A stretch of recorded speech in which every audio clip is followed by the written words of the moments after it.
Whoa, we are live. What's up? How we doing, everybody? Drunken Chef in the house. First one in. What's up, brother? How you doing? Let's see if I get all my stuff together here.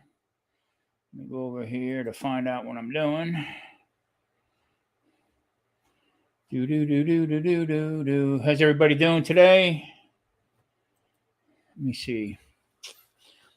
I have a little bit of an announcement today. Mike's gonna be late today. Mike's got had another previous engagement he had to take care of, so he might stop in later on, and we'll just get it from there. How's my audio? Anybody say anything? Does it sound okay? I'm doing well, man. Thank you. Yeah, we're doing good, man. I tell you what, the weather is great. Hope it gets to you soon. I mean, it's been like in the 80s today. It was really nice, really nice. Let's see here. I can't get on. I'm gonna have to go over here. I don't know why I'm always having trouble with getting started. You go to subscriptions. Disney World. I don't know why it don't come up. Let me put that one off. Go back to stream going.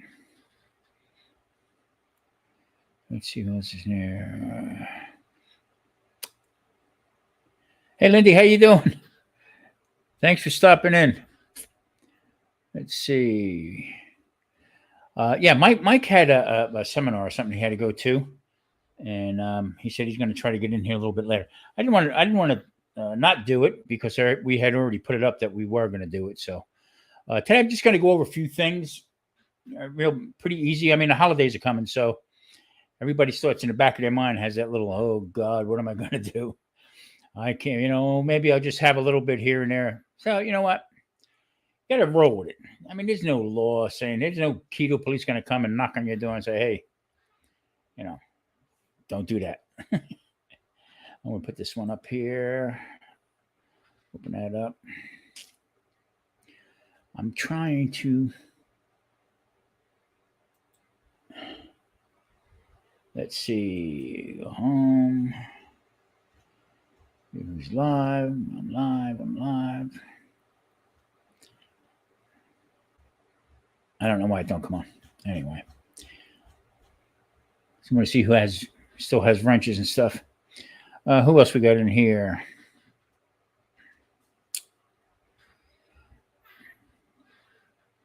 Lindy, that's Marie's my wife.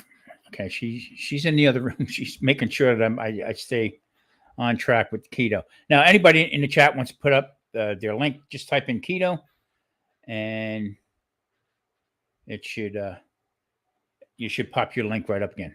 Hey, Nancy, how you doing? Nice to see you. Hope everything's going well. And what else we got going on here?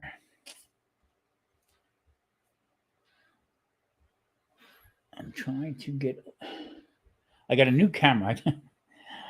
I don't understand why I got to have. I guess because I'm getting freaking old. I don't know, but I bought a little webcam because the clarity on the computer was just horrible. So, but this thing also has a microphone on it, which I didn't realize. So just before going on, I mean, I'm going back and forth with it. Me and this technology stuff now, I'm not getting along, that's for sure. But it seems to be working all right. I hope I am not too loud. I'm going to blow anybody's eardrums off, especially if you listen with headphones on. I tell you, past couple nights I've been listening to a couple different videos, and on my phone, and I got it going on my TV, and also on a computer, looking at different people. I don't know which one it was, but one of mine I put on, and holy crap, like it knocked the earwax right out of my ears.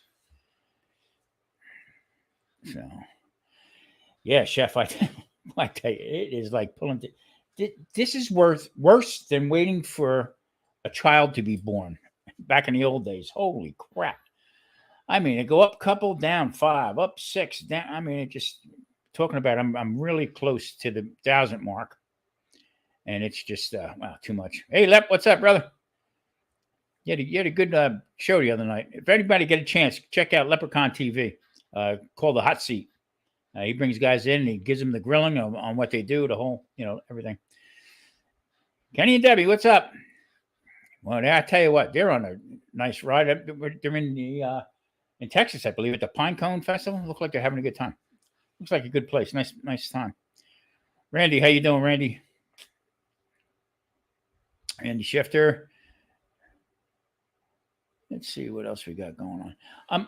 I'm cutting back a little bit with some videos. I'm only going to do a couple of weeks. I do Wednesday and Sunday, but I'm thinking Fridays what I like to do. I'm not going to do it live. This is going to be probably the only live I do. But on Fridays, what I'm going to do is I'm going to start maybe for 10 minutes, make a video and call different channels out. People that I watch, people that follow me, people that I'm liking and stuff. Hey Johnny, how you doing? Barbecue Rockstars in the house. And I think I'm gonna start doing that, but I'm gonna start from the smaller channels and work it up. And I think that'd be pretty nice for just to help other people along, because Lord knows, a lot of people help me out to get up to where I'm at, and that's I like to just want to give back. Today I was discussing with Marie about when I do hit the 1,000. Nothing's for sure, but I'm gonna do a nice giveaway. I want to do something. We're coming up with something. I don't know if it's going to be some kind of gift cards or something like that, but it's we're going to try that, because without you guys, I mean, I'm just making videos. I mean, but just discussing there's no, like I said before, there's no set rules of keto diet. You got to do this, you got to do that. It's how you feel about it. It's how you want to take care of yourself. Okay, you get a headache, you take an aspirin. I mean, so you start gaining weight, you got to cut back on stuff. So here's another new friend, new subscriber, both of us. Odom's Homestead. Check him out, please. He's got a good channel. He goes through his yard, with his garden and stuff like that. Really calming. Jacqueline and Steven, he had a great video today with chicken. He did a chicken burger. And I will be doing that. That's for sure. Really look good.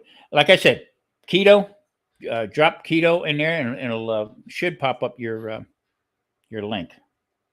Marie, did it work?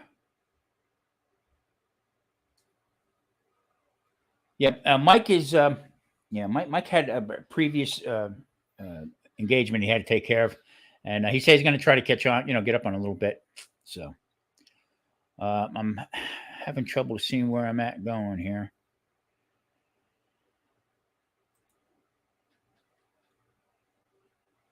Yeah, Nightbot seems to be working. Cool. Very, very good.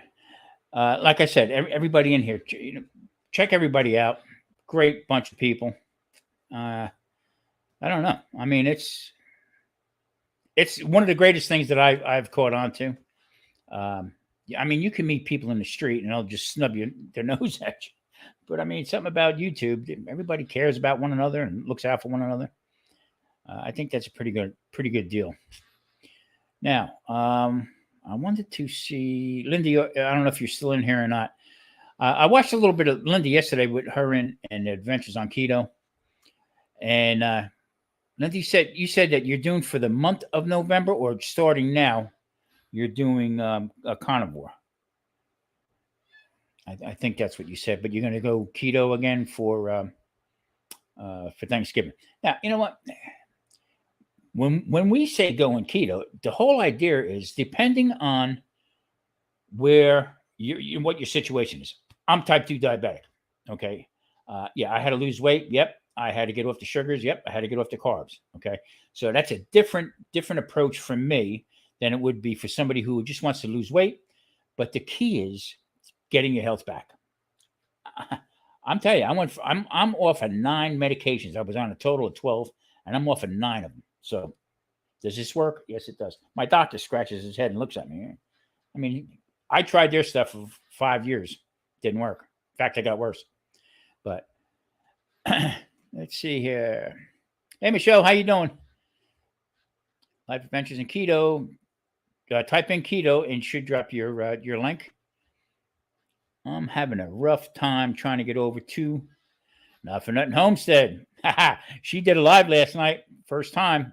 It was pretty good. Pretty good. Got a great channel also. That is Not for Nothing Homestead Ginger. Really nice person. I tell you what, she's got some peppers growing. I tell you, really nice setup. That's what I like. I mean, I like watching other people doing their thing and with producing stuff. You know, I mean, just there it is. She had some purple peppers that it was very intriguing to me. Uh-oh, something happened here. Let me get back to the StreamYard. I'm hitting buttons here. I have no clue what I'm doing. Unbelievable. Matter of fact, I'm going to take a picture of it and I'm going to send it to a couple of people who grow peppers. I'm going to first check with Garden State. Joe, I'm going to check with him first and a couple other ones. We have this pepper plant now for 3 years. And it put out a little bit, I think it might be a habanero. I don't know. It turned orange. I cut it up. It had a little heat to it. But now I'm thinking it might be something else, a star pepper or something like that. Let's see. Bills lunch today. Wow. Okay. Wow. Oh, you mean with the peppers, Michelle? Yeah. I don't mind too much hot stuff. I mean, I wouldn't sit there and eat like what's his name, Johnny Small Pepper. Whew, man, that make him put some hot peppers down. Here again. Yeah, if you can drop in keto, it'll drop your link. Let's see what I got going here. I am going to copy this, put that up. All right, I think I got it. Anybody want to come up? I'm going to drop the link.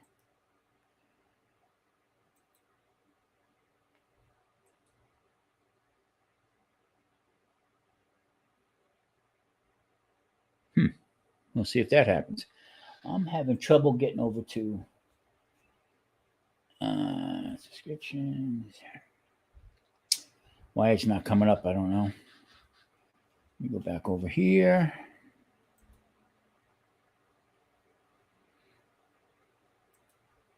Studio. Content. I hope everybody's having a great day. I tell you, it's getting cooler out here. Finally. We went from, I guess it was a week or two ago, went from 110 to, I don't know what's going on. No, went from 110 to, let me see here. There he is, my neighbor. Hey, Tom, how are you? Pretty good, bud. Kenny, how you doing? All right? Good, yeah. Hey, we're back in town already. See where I'm at right now. Holy crap. Boy, see that? Boy, yeah, my videos are about 3 weeks behind. Oh, okay. Cool. Wow, I was wondering. I was going to say, wow, he's having a great time. Yeah. Monday, matter of fact, Monday we were heading home whenever our video had just came out that we were leaving town. Okay. Pretty cool. How was it? How was your trip? All right? Oh, it was fantastic. Yeah, three weeks to the day. I've got Debbie over here with me. Hey, Debbie, how you doing? Pretty good. Glad you're back in town. Yeah. Me too. Yeah, we're happy to be back. We have to get set up. We have to meet up one afternoon. Absolutely. I mean, we're nice and close. Yeah. I was liking what you said about dropping off the 9 medications, Tom. And that was just all in your diet and exercise, right? Yep. I did it their way for almost, well, like I said, for 5 years hard. Going to the endocrinologist, seeing this guy, that guy, this guy, more medication.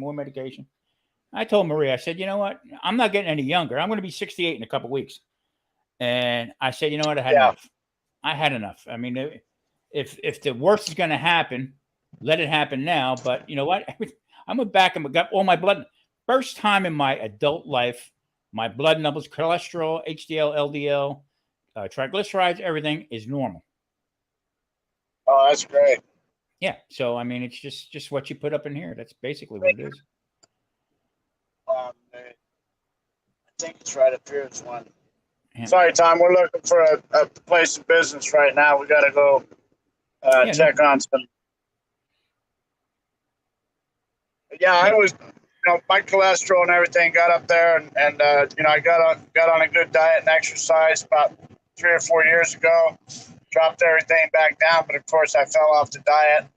Everything rose back up, so yeah, trying to get eating right again right now. That's why I enjoy watching what you're doing and a few of the guys who are with you on the same track. Yeah, kind of. You know what it is? It's not hard. Believe me, I cook for a living, so taste and everything. I could go for a chocolate cake or cheesecake or something like that in a heartbeat.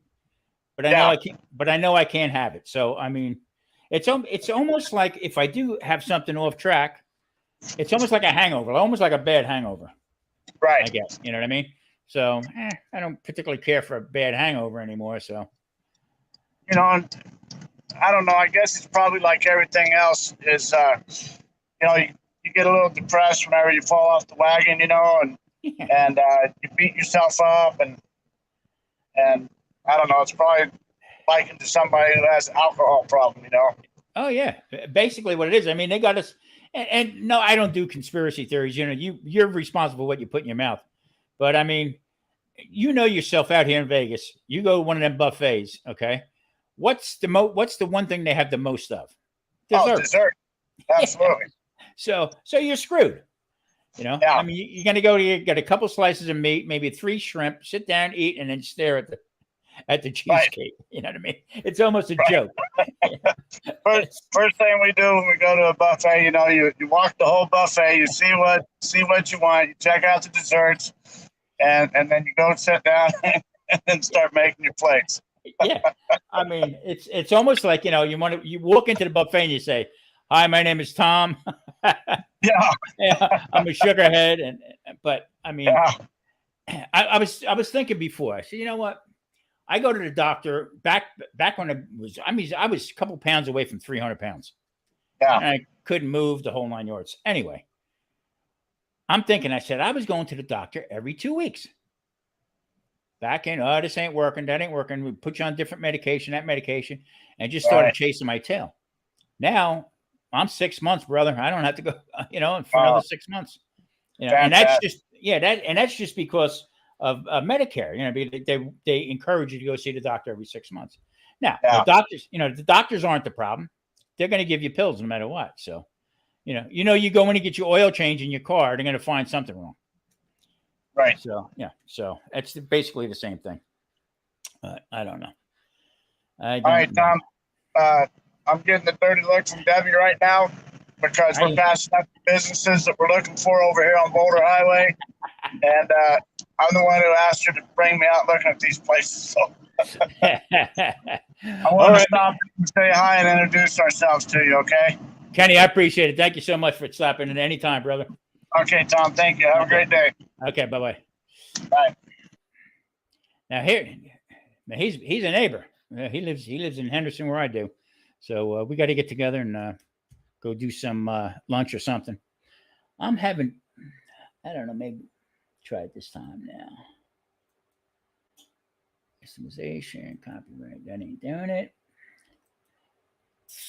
All right, what do I got here? Who's here? DJ, what's up, brother? How you doing, kiddo?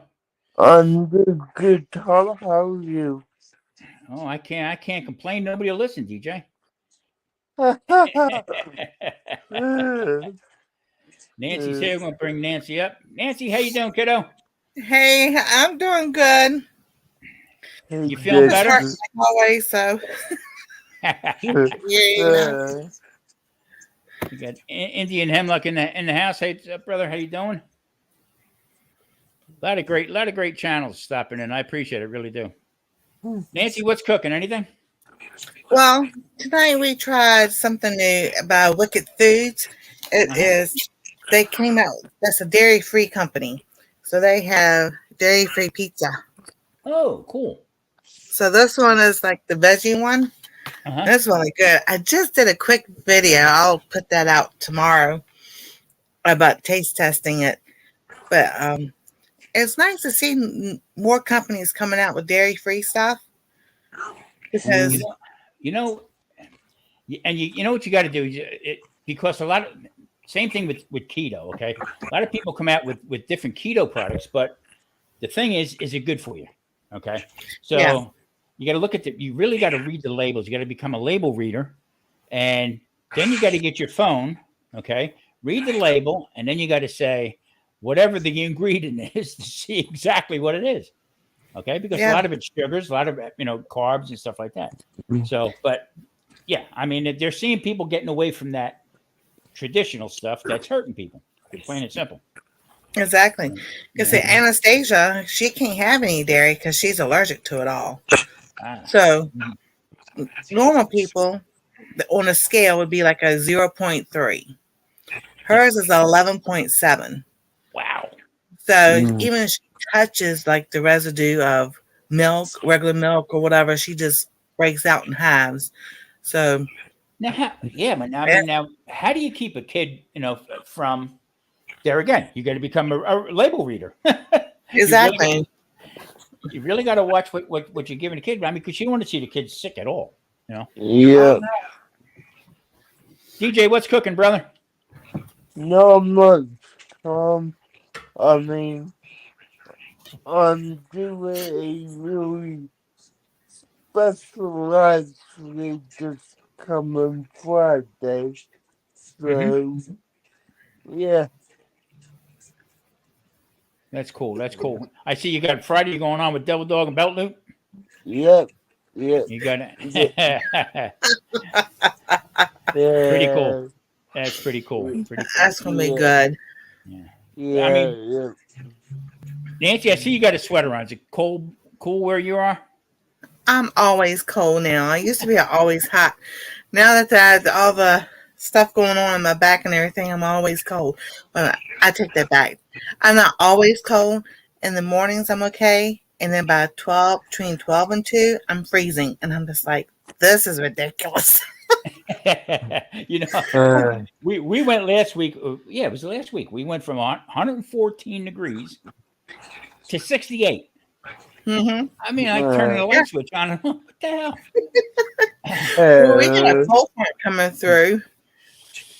I mean, I like this weather right now. It's been like in the 80s, I guess. I like this weather the way it is right now. But even when it's hot during the summer, it's much drier from back east. But it's still hot, no matter how you get it up. But this is my kind of weather right now.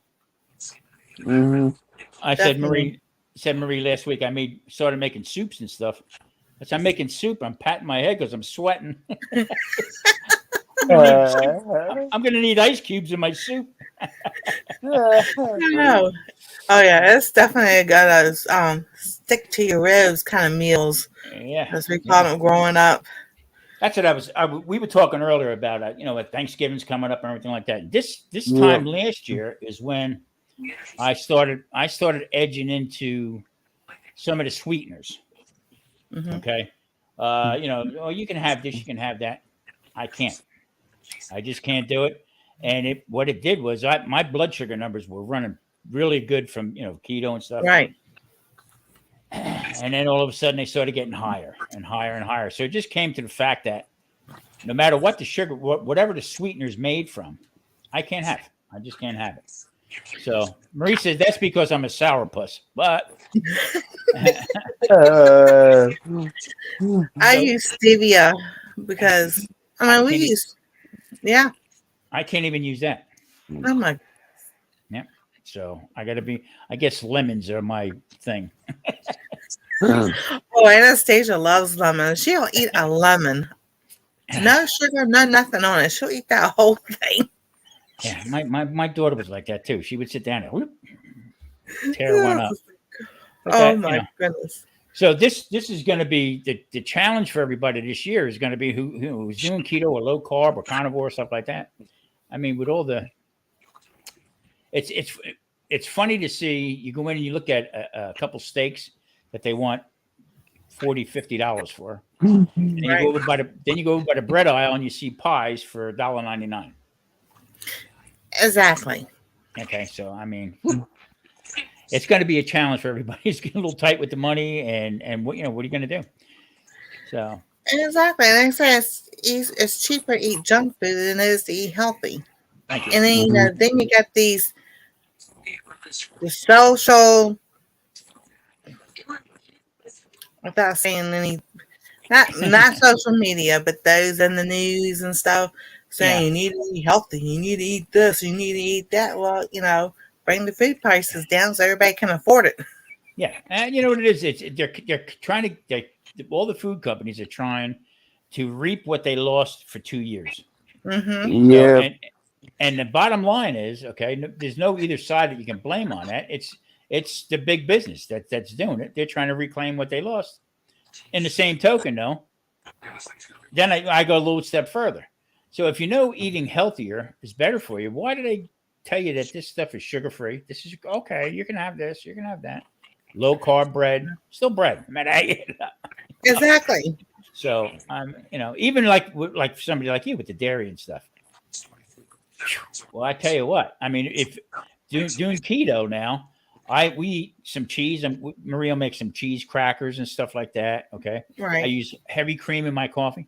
The other day, I almost had a heart attack by the dairy aisle because I use heavy cream. Yeah. $10.49 for a half gallon. I said, "Are you drunk? What the hell?" I saw your video. Yeah, I was like in shock. I know. Anyway, but we went to half and half. Hello, Anastasia. How you doing, kiddo? I'm doing good. Yeah. So Hi, Uncle DJ. Oh, she gave me a good nickname, DJ. And I saw your video about the creamer and the half and half. I was like, yeah, $6 or $8 difference or $6 difference. I mean, come on. You know what I mean? Like we're stupid. So exactly. Don't forget 805. What's up, brother? I won't forget. I'm Yeah. into it. But before, and this was back in 1998, 99, I did the it wasn't the Atkins, it was like the carbohydrate addicts diet. I had no carbs for breakfast and no carbs for lunch. Mhm. And then dinner I ate what I wanted, and I lost 60 to 70 pounds doing that. Yep. I'm still here. But I was also able to walk at that time, and I walked a mile before. See you later, DJ. Before I even ate, because that's what I worked for GNC, and the guy that worked with me was a trainer at work. I was the manager. He was my part timer, and he said, before you eat in the morning, walk a mile, or walk for 30 minutes at least. At that time, I could walk a mile in 30 minutes. So, and then the weight came off. I kept it off for a while, and then I moved, and then other stuff happened, and put the weight on, lost the weight, then got hurt, and the weight came on. When I got hurt in 2009 in Missouri, I think the heaviest I got to was like 380 pounds. Wow. And now I'm 250. So it's taking me a while to get it off, but it's coming off. Hey, Johnny, what's up? Hey guys, how we doing today? Hey, Hanging in good there. night. How you doing? Hey Nancy, how are you? I'm doing good today. Well, hurting a little bit, but that's normal. Had a stress test done Friday on my heart, and all that came back fine. Oh, good. So, and then they did an MRI of my head. That thing was a freaky thing. If you ever have to have an MRI of your head, keep your eyes closed because you're in that tunnel, and they get this thing over your head, and they fix it so you don't move. I've had a lot of MRIs in my life, young lady. My question to you, Nancy, is, me and you got to go dancing now. Okay, you got it. Now that you got a good bill of health, we go dancing. I don't know about my back will hold up that long, but you got it. Hey, George. Mike had a previous engagement. He'll be in a little while. I'm hoping. And yeah, he had called the other night and said, I'm gonna have to skip out in the beginning. I said, all right, no problem. So that's where he's at. Hi, Tom. How you doing? Man, I'm hanging in there. Come on, Slappy. Give me some good news. Yeah. I'm caught up. I got enough videos done until the end of the month. And now I'm starting to work on November's stuff. So, yeah. So you were talking about grocery prices. You know, I think I'm going to be like a cow and just start eating grass out my front yard because that's all I can afford anymore. Yeah. I mean, That's ridiculous. I mean, you know, the gas prices are coming down, which is a good thing. But in the same token, well, for now anyway. But I mean, they're blaming all this stuff on the wrong things. You know, that's the way it is for me anyway. You know yourself, being in the food business. Okay, back in the day, you have a sale on something, move something else, but now everything. Okay, half and half. Okay, I bought the other day $4.49 for a half a gallon. Okay, it's got 1 carb, one gram of sugar in it. Right. Heavy cream has no carbs, no sugar, no nothing. $10.49. Really? You know. So just I don't know. Well, I'm sure it's cheaper here. So what I'll do is I'll buy it here in Dallas and I'll send it. Freeze dry. Well, I'm going to take some. Listen to this. We'll split the freight on it. We can still come out ahead. Not afraid. Forget about it. Afraid. Forget about it. Huh? Me and you would make it. We'll have to get the space shuttle. Hey, we slap each other around. What do you think here, Mike? Keenan, what's up, brother? Yeah, me and Tom, you know, we smack each other around a little. Yeah. Oh, goodness. What do you think about it there, liver lips? Yeah.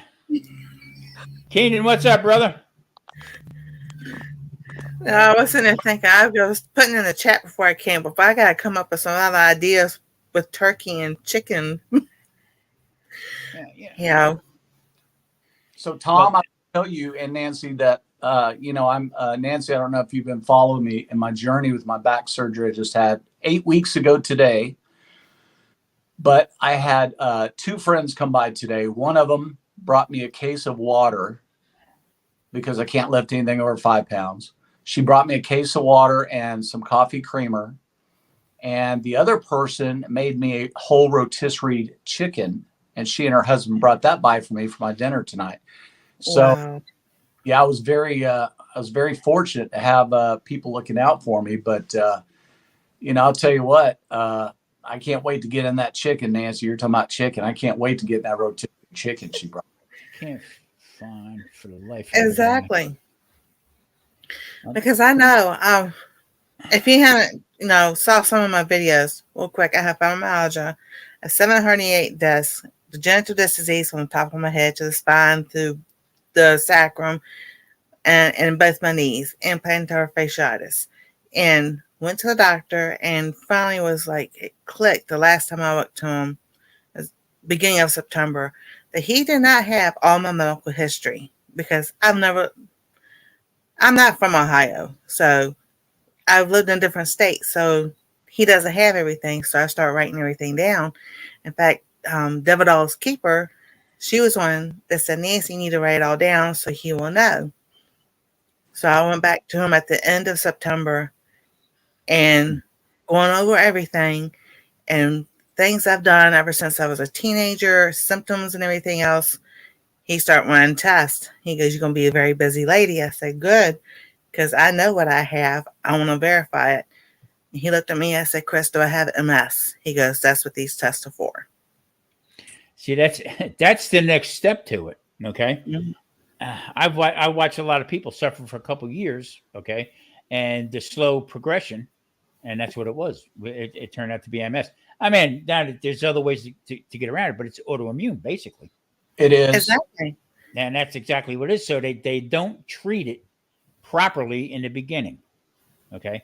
Same thing when they say, whenever a doctor tells you you're pre-diabetic. No, you're not. You're diabetic. You're diabetic, exactly. And there's no 2 ways about it. Okay. So poor health, poor eating habits, and all of a sudden now they're saying, well, can it be reversed? Absolutely. They can absolutely. Type 1, forget, you can't reverse type 1. Very, very rarely do they do that. But once they started giving type 2 diabetics insulin, okay, and then for the years, now you don't hear too many people going on insulin, okay, as a type 2 diabetic, because you know what? Almost killed me because I'm insulin resistant. And they're shooting my system up with it. Insulin goes throughout your whole body. No matter, if you stub your big toe, boom, insulin's right there. So you got to be real careful with that. And you know what? Put your foot down. Say, I want to know what the hell's going on here. Exactly. So go ahead. No, go ahead. Hey, Jonesy, how you doing? That's what he was saying. He goes, well, I'm going to start one of these tests.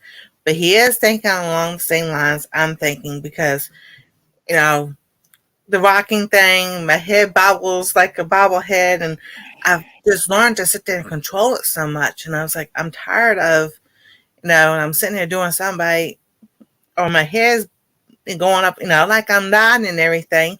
And by the time I go, what are you shaking your head for? And I'm just like, I am. I know it does. I'm not knowing it.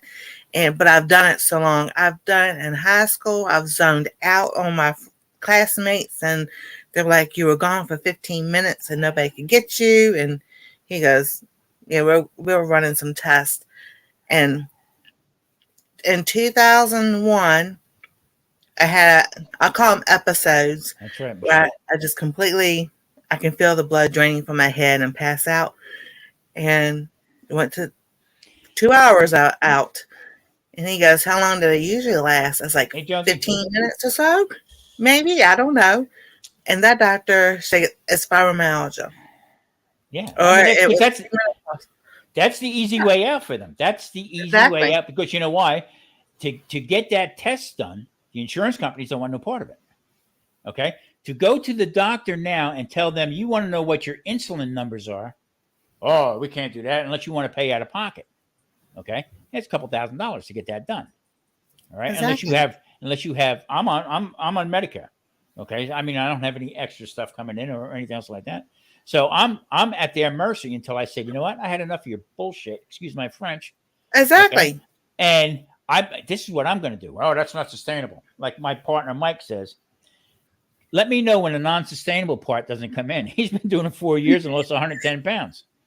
You see what I'm saying? Exactly. So, I mean, unbelievable. As far as my numbers go, as far as, he did cholesterol and thyroid and all that, and he goes, those numbers are great. He goes, if it weren't for your injuries, the discs and your back and everything else, he goes, you'd be in perfect health. My wife, okay, she told the doctor where to go because he wanted to all of a sudden start doing thyroid tests. Okay. Well, your numbers are a little off. She says, what do you mean a little off? What are you talking about? Well, we should do this test to get checked. She's no. I feel great. I'm fine with it. If I start having the symptoms, I'll go. Then we'll go do it. But I'm not going to start being put on medications if I don't need to. Exactly. All you do is chase your tail. I'm plain and simple with that one. But, exactly. I mean, I looked at her like, whoa, where you coming from, girl? No. She said, no, I'm not doing it.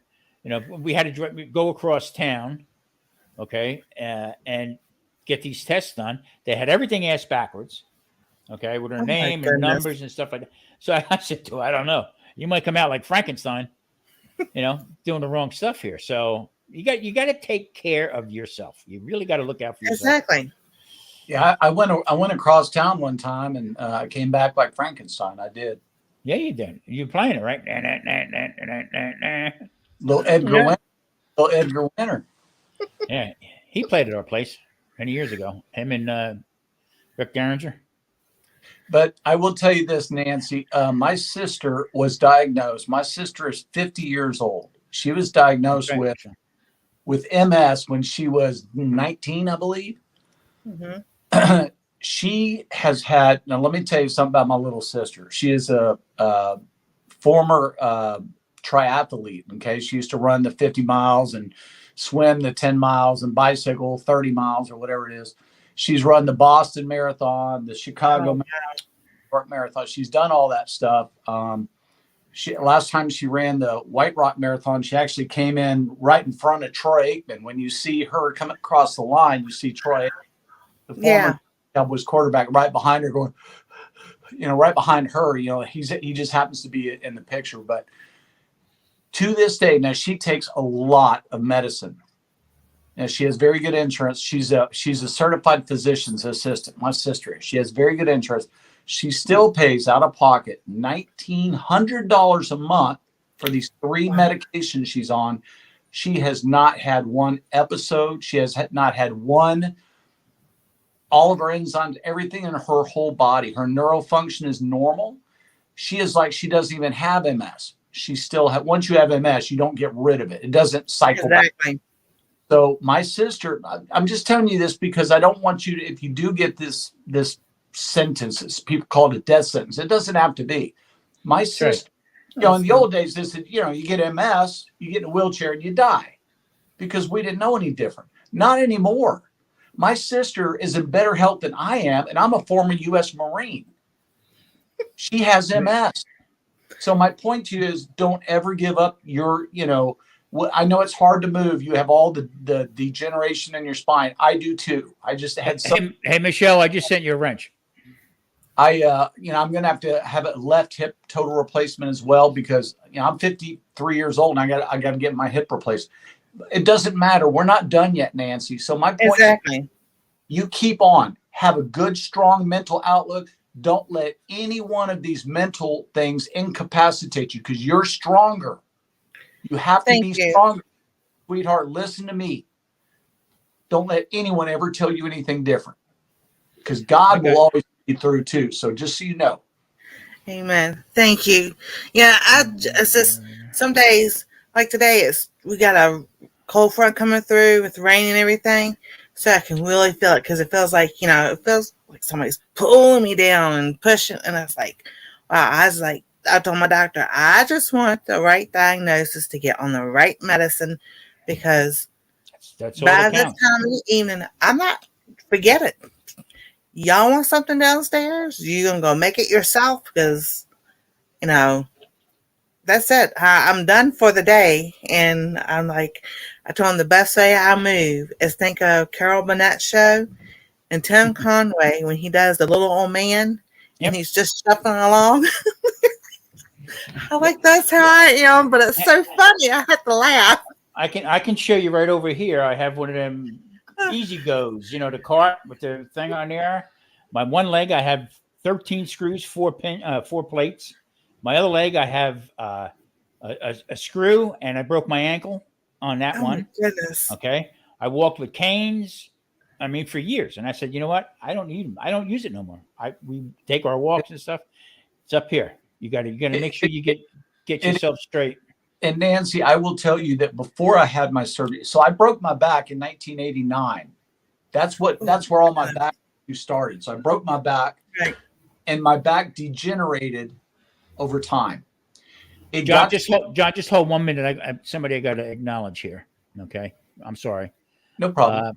My great nephew is in the house. Okay, I just want to say hello, Pat. How you doing? Hey, he's a YouTuber.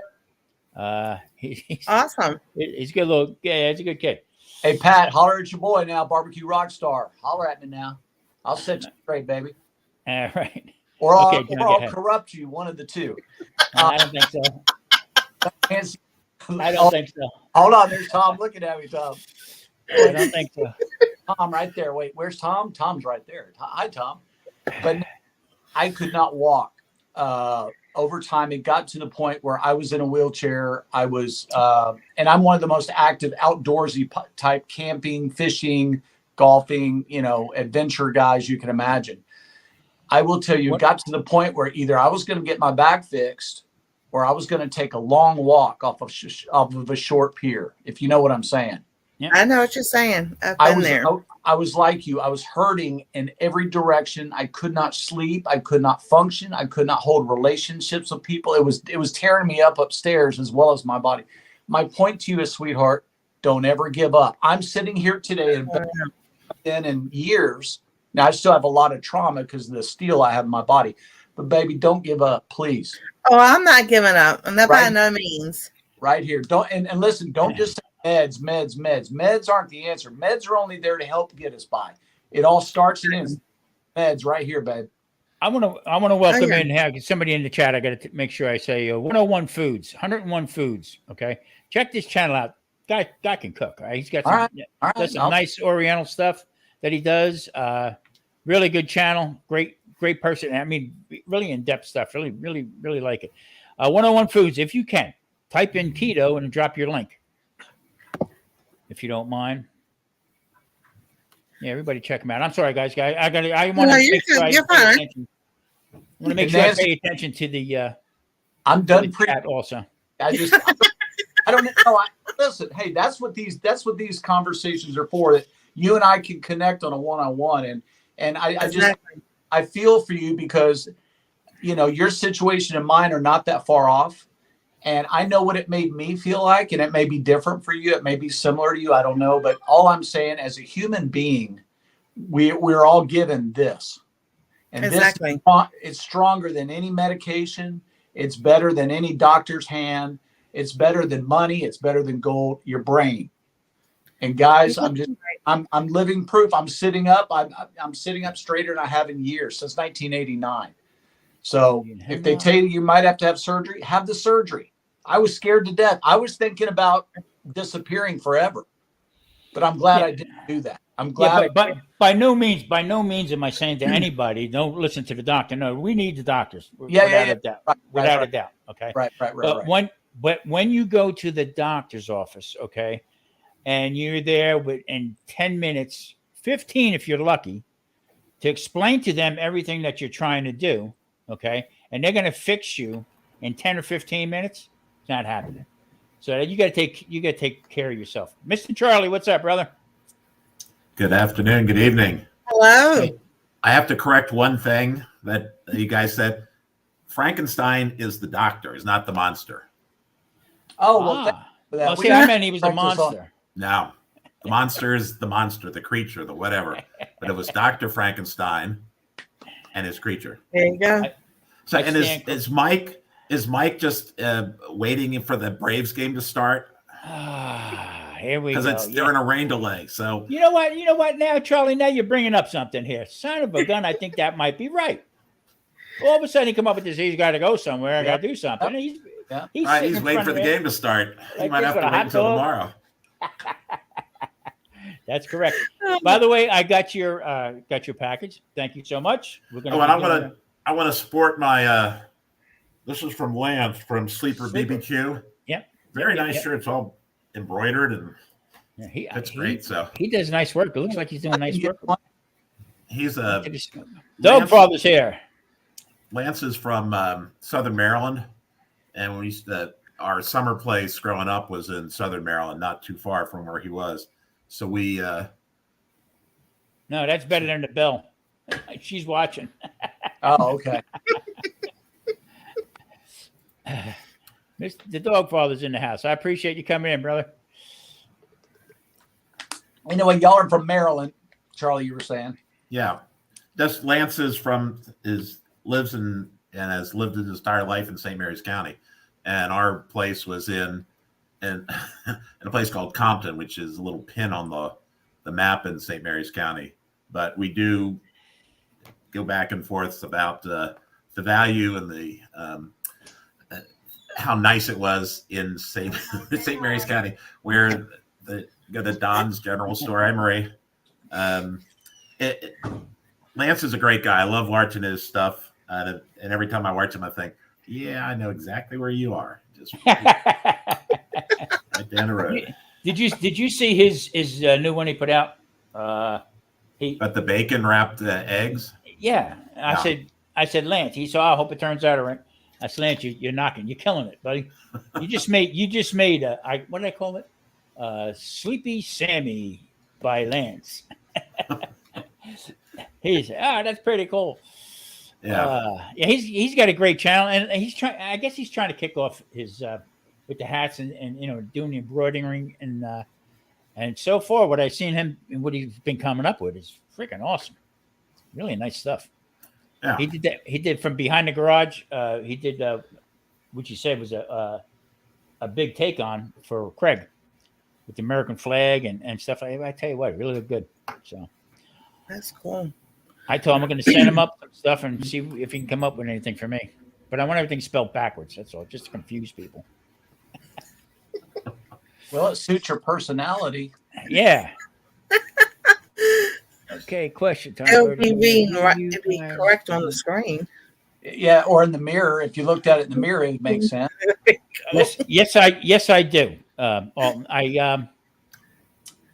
play with. Matter of fact, what I do, I did keto for a couple years, and then I went back to my old ways. So I lost 44 pounds originally, and then I gained back 62, and then I started it again, and was like sort of doing okay with it, and then I went carnivore, and that's all I ate was ribeyes, burgers, stuff like that, and that sort of took me off my sugar problems, brought me down a little bit, but then I started having some issues with my stomach and stuff like that. So I took a break with it. I didn't take a break with it. I added more greens in, and I was making doing juices.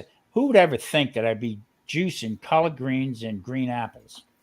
Okay, but it worked. It actually worked.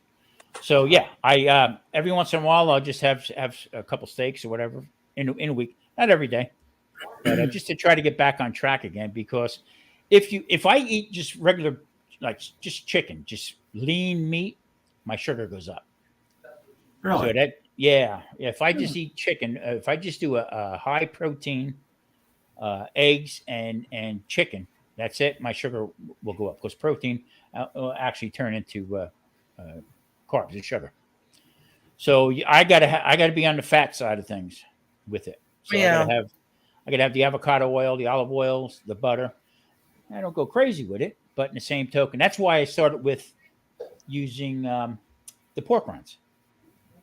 I said, you know what, I'm going to get back to, because I love veal, veal franchise, veal piccata, chicken piccata, all that stuff like that.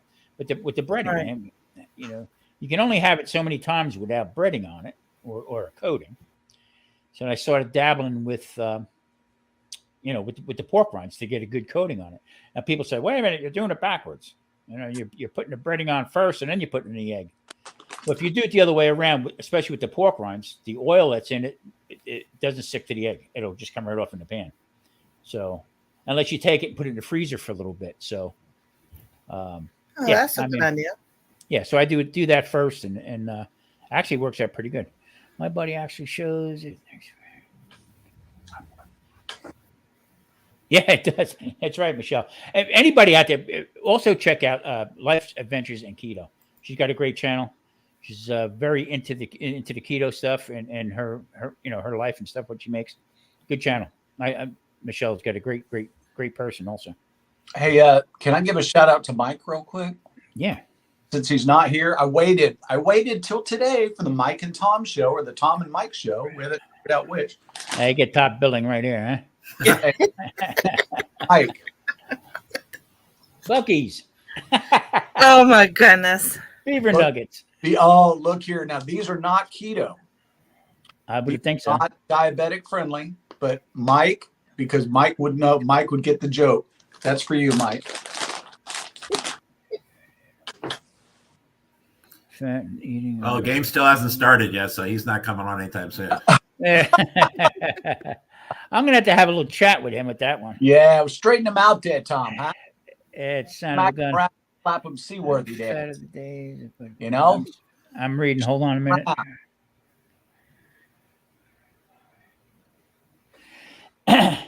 You know what? The dog father was talking about, with meeting and, eating the meat and stuff like that with the fat, 200 grams of fat a day, eating the cold butter with, meat and stuff like that.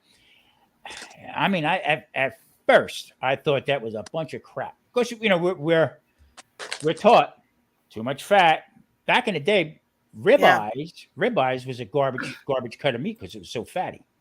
Okay, same thing with briskets and stuff like that, because it was, you had to cook the hell out of it, very fatty meats. Now don't have that.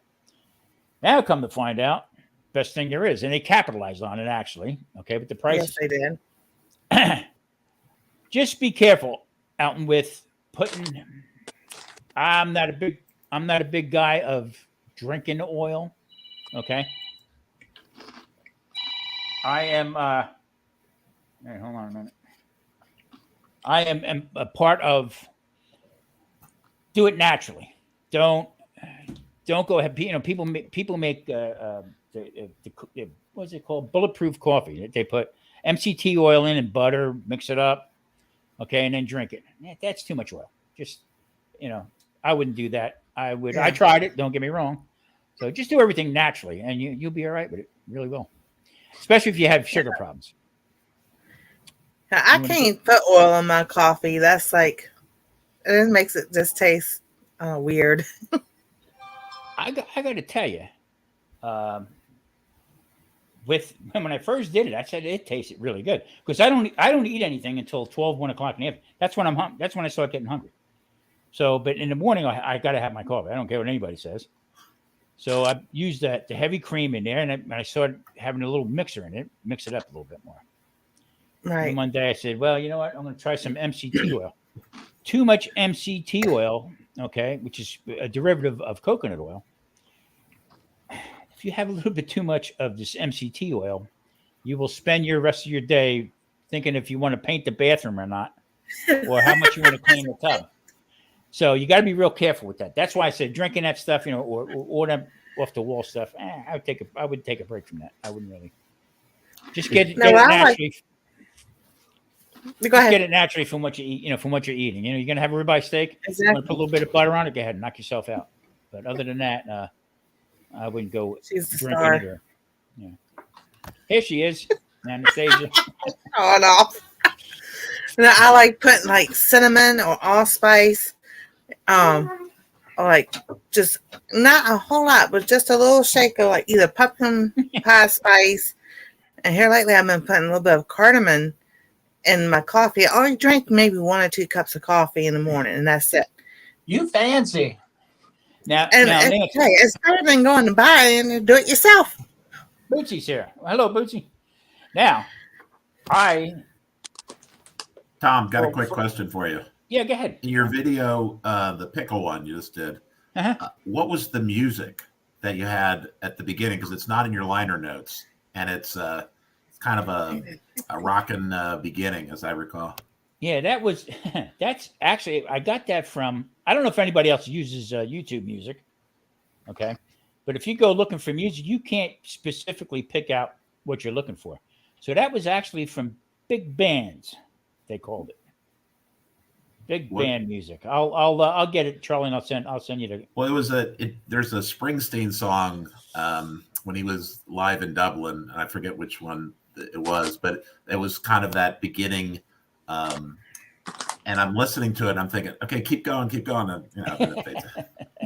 but I just wanted to see in the notes. Yeah, we'd send it to me. I'd like to know what it is. Yep, certainly. The dude had a couple that he's I've actually downloaded and put into my rotation for my dinner parties and stuff.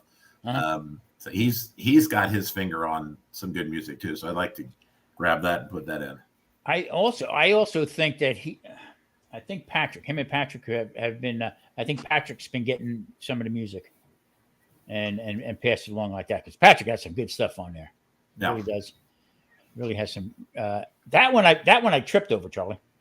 I also, there's one there I got from, boy, if I can, Edalo or something. It was a free download, and all of a sudden, then they wanted $80 for me to sign up for the year. You said free. You said free. No, you got to get public domain. Yeah, exactly. Too much. But so in YouTube music, it's the same deal as Spotify or Pandora. If you're a member, then you can download it and keep it until such time you're not a member. Yeah, exactly. Yeah, and the only problem with that is, Charlie, is if you got to be careful also if they have a CC on it. If they turn around and at any time they can for that one video anyway, not for all your videos, just for that one video. If you become monetized, okay, they can demand their money up front, and that's the deal you got to sign with them for using that kind of money, I guess. Right. That kind of song. No, I'd say public domain. I just digged it because it was a great opening to the video. I can't find any horn music. I can't find. I just tripped on some blues music and stuff. I want something upbeat so that when I'm cooking or when I'm doing to do something, it has a little something to go rather than seeing me say, "Now I'm going to cut an onion." So I want to try to keep it rolling a little bit so I don't have to talk too much because I spend more time editing out my bad words. So I have a lot of bad words. Oh, goodness. Well, and that's all I use is heavy whipping cream. But you know what? Right now, brother, you got to watch the price. You can get away with half and half, but you got to read the back. 1 carb, 1 gram of sugar. You're good to go with that. But it just doesn't. Yeah, when I did that low carb, it was great. Yeah. Hey, Tom, I've got a new hack on coffee is because my creamer, I use Coffee Mate peppermint mocha creamer, and it got so out of hand expensive. I take a jalapeno, I cut it down lengthwise, scoop out the seed and the membrane. I take that and I stir it around in my coffee. And then what I do is I take 2 little slight squeezes of unfiltered raw Texas honey, put it in there, and I stir it more with that jalapeno, and I drink it. It's got like this grassy sweet flavor because it's clover honey, right? And you get a little bit of the nuance. You don't get any heat from the jalapeno, but you get a little bit of that flavor. The actual flavor from the jalapeno is kind of a grassy, kind of an earthy flavor. I got to tell you something, guys. It's really, really good. See, and it's no carbs. Yeah, I can't do the honey. I can't have the honey either because it's sugar, no matter how you add it up. So I mean, just a smidgen will throw me into a tizzy like you never seen. Oh, really? Oh yeah, hell yeah. They had one medication they had me on, and they couldn't figure out why is this sugar still going up. It was in the medication. There was an allulose in the medication, and then once they took me off of that, bingo, I was all right. So there you go. Anyway. Well, I do a lot of herbs and spices and everything, and I know it's going to take a long time to get stuff going the way it's supposed to be going. But I tell you, it's a daily process. And it's work. You got to take it day by day. And, some days are good, some days are not. And you go with it. I did 18 videos about using this egg life wrap. And I know I say it a lot all the time, but it's starting to piss me off that I contact these people. Hey, how you doing? I'm Tom. I'm Tom, the keto cook. Okay, I did 18 videos. One video just turned 9,100 views yesterday. Okay, another one's got 163,380 on the short about their egg life wraps. How I take the egg life, roll it up, cut it into noodles, put it either in a soup or in a wok or however way I cook it to supplement my pasta. Okay. So I said, is there any possible chance that we could work out some kind of deal? I'm not looking at nothing for nothing, but give me a discount at least on it because it does have an expiration date on it. So you got to use it up, keep it refrigerated, the whole line. Mm-hmm. And it's a pain in the ass to make because your egg whites and all xanthan gum. By the time you get done with the xanthan gum, it's like for a bag of xanthan gum, it's like $18. You know what I mean? Mm-hmm. So in order to make it, I'd rather just buy it. I said to him, any possible chance we could work something out where you could, maybe send me some something off it or whatever, or I order directly from you and give me a break on it? You know what they did? They sent me an email. Okay, $1 off. $1, you go home. $1 off. Oh my gosh. That's okay. Wait till I hit the big time. Oh I'm going to boycott egg life. But what are you going to do? I mean, that's the way it is, I guess, Well, there's a company, I know I'm sure you've heard of the company Penzi Spices. Yeah. Penzi's is a Milwaukee company where I am. And in my my house here, and I've made plenty of videos that show the spice rack has, like 50 piece And in my house in Michigan, the entire spice is the small little containers, all Penzies, all of them all across. There's like 30 of them. So I sent it. You have Bill Penzi as the owner operator, and he answers all emails. So somebody suggested just send it to him, show him it. Just I'm not looking for anything. I don't want a discount. I don't want. I just thought it was cool that Milwaukee guy, Milwaukee company, blah blah. Zip. Heard nothing from him. I've sent him amazing. 2 or 3. I was like, just acknowledge. Just. That's all you want. Hey, that's pretty cool. Thanks for being a great supporter, blah, blah, blah. No, yeah. So. But Charlie, here's the other kicker. Okay. The price went up $1. So I'll be paying the same price. Oh my goodness. I told Maria, I said, you cannot make this stuff up. I gave the girl I said, wait, how much is that? Normally it's $5.99. It was $6.99. Okay, let me. Oh boy, I tell you. I'm living in the wrong town. I should be living in Death Valley. Now that is funny. That is funny. I mean, you can't make it up. I don't know. Oh my God. She wants it. Oh boy. I'm debating if I will have the bite or not. See, there again. If you're gonna have the bite, go for it, man. Go for it. I hate when people shouldn't use the word hate, but I hate when people make things too hard for themselves. Okay, life's too short. You can leave the doctor's office, walk out in the parking lot, and hit by a bus. You know what I'm saying? So exactly. Yeah, if you're gonna dabble a little bit, go ahead. I always tell everybody, I can't give up the bread. Okay, well, instead of eating, cut it in half. Have a half. Okay. And it just keep yourself working that way. Don't make it hard on yourself. Yeah. People, go to the point where the cravings is the bad thing. So once you kick the sugar, I have no cravings. I don't care about. I was a cheesecake guy and dessert, and, fruits. I could sit and eat grapes. I can't do it. I just can't. Once I kicked that sugar, and the carbs because I was a bread hound. I baked my own breads. I got so far into it that I was making ciabatta bread. I was making sourdough. Okay. I mean, I was going into it big time. Made all my own pizza doughs stuff. I don't crave it no more. I really don't. But the other thing is that now when I made a tri-tip the other day and I sliced it up really thin on the slicer. What do I put it on? Okay. So I made these, I got the video coming up soon. I made out of, there again, cauliflower, okay, which in the beginning I couldn't stand, but I made flatbread out of cauliflower. I love cauliflower.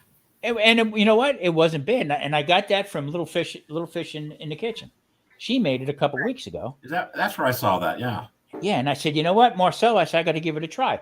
And Lance did that double bone pork chop, and he said he used the Alabama sauce on it. And Lance said, you know what? Whenever I did pork chops, I always made fried onions with it. I said, I'm going to make fried onions with this pork. Mm-hmm. When I made it. So I get ideas from everybody watching stuff, and I'm going to turn that into keto, or low carb or whatever. So yeah, I mean that's everybody. I feed off everybody. I mean, as far as what's going on and stuff. Cauliflower, really, Tom. I look at it as a want-to-be vegetable. Yeah. Isn't he just broccoli's pale brother? Well, you know what they do also. There's the same company that I get the cauliflower from. They also rice broccoli.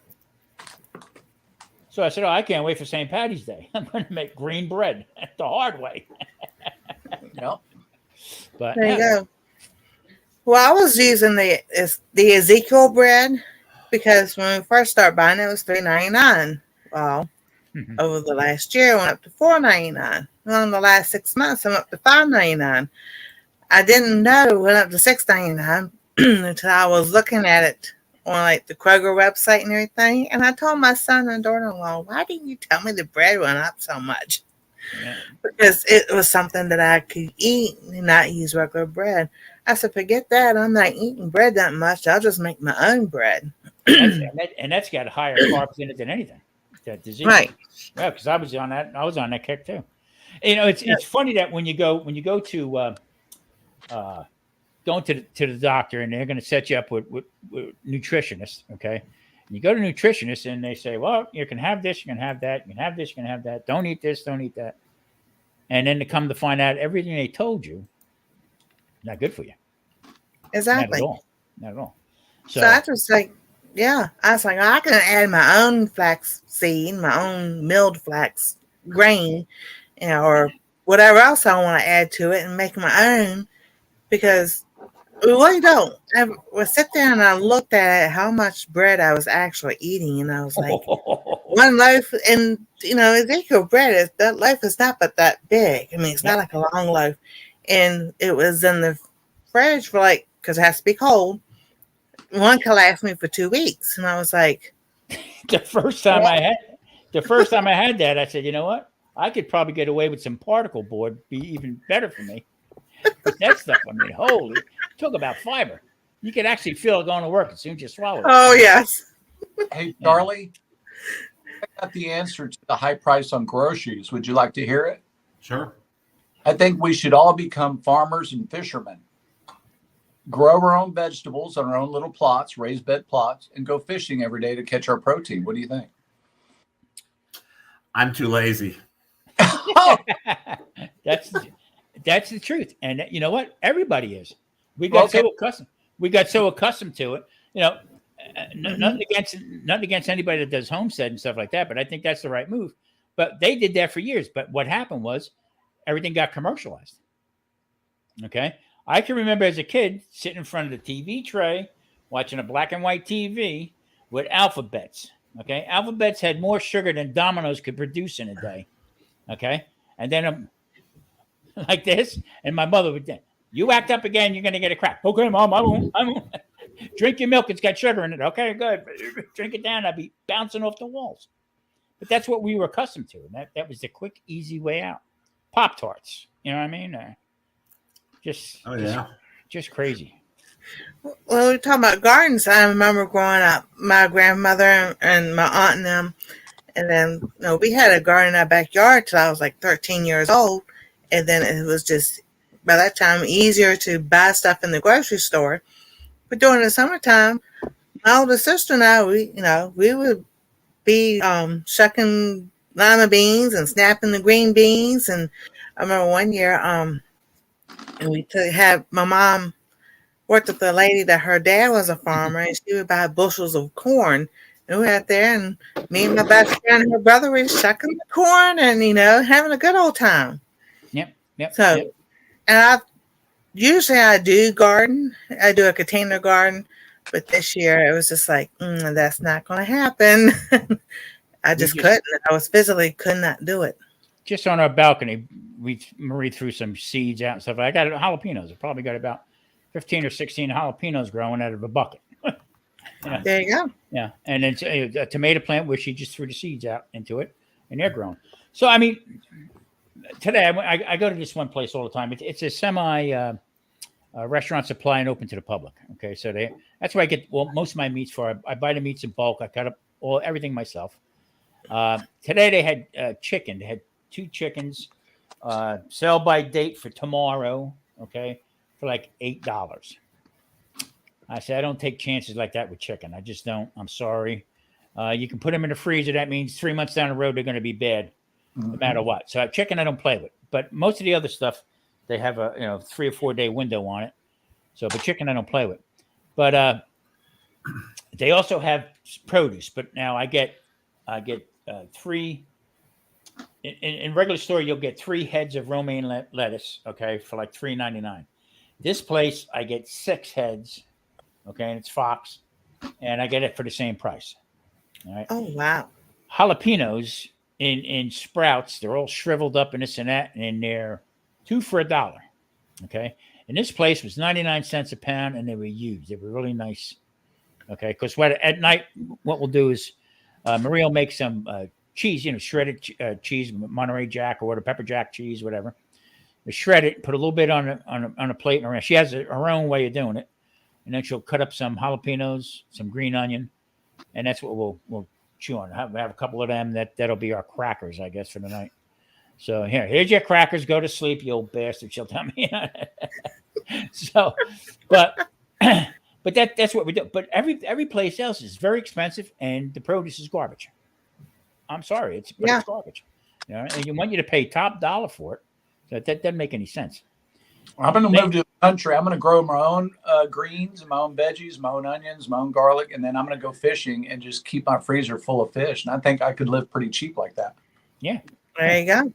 What's up, Lance? How you doing, buddy? Now, last year I did was I had a tamale plant. Oh my goodness, that thing was growing and it was so full and everything. And I stepped off the sidewalk with my left hip, which I knew had been given out on me. And sure enough, when I stepped, it gave out on me. And the only thing I could grab was that plant. And then I rolled down the hill. But I was like, I broke it and it died. I was like, no, it was growing so well.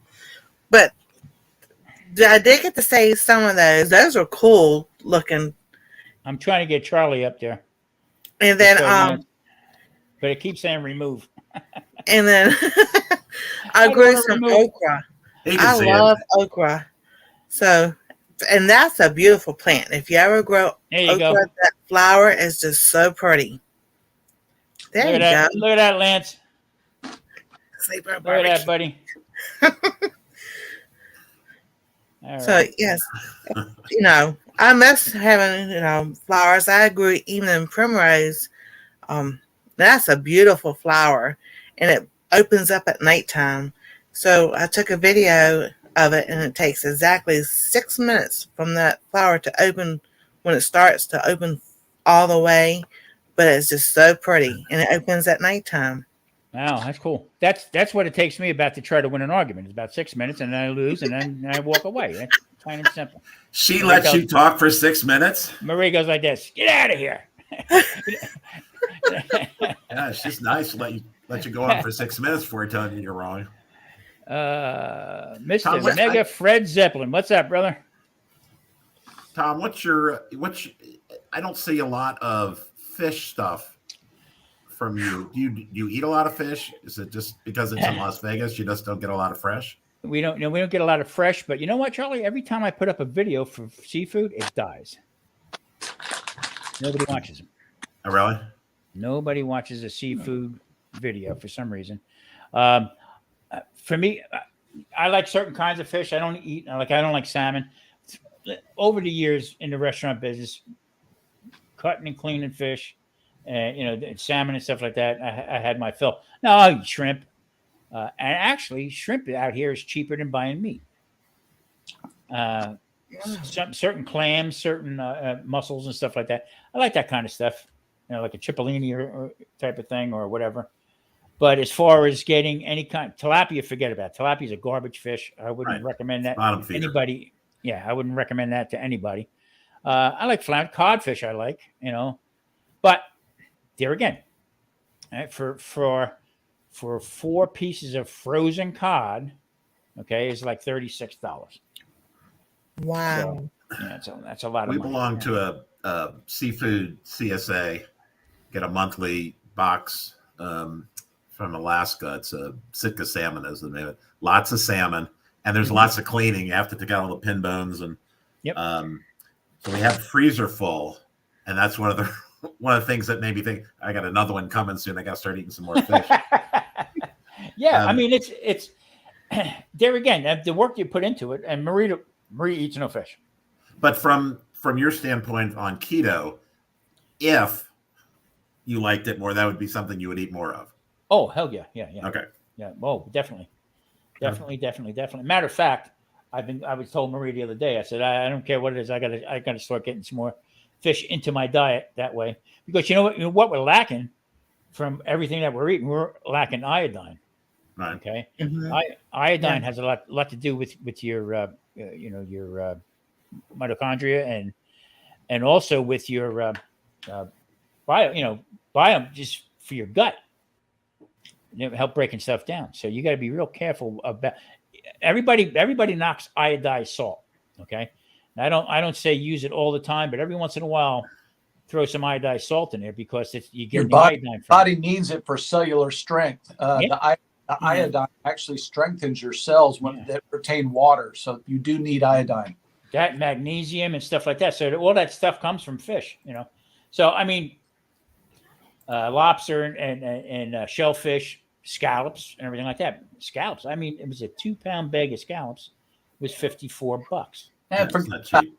Wow. All the seafood that tastes good, swordfish, sea bass, scallops, lobster, they're all relatively expensive. Yep. Because they're not bottom feeders like tilapia. Yeah. Even fresh tuna you can't find. I mean the big hotels out here have it and stuff like that. They have no problem with that kind of stuff. But to sell it in the store, they got to get top dollar for it. So yeah. Hey Tom, have you ever eaten a freshwater species called crappie? Oh yeah, hell yeah. I'm going to send you some crappie I've got frozen. I'll send it in dry ice in a FedEx overnight deal.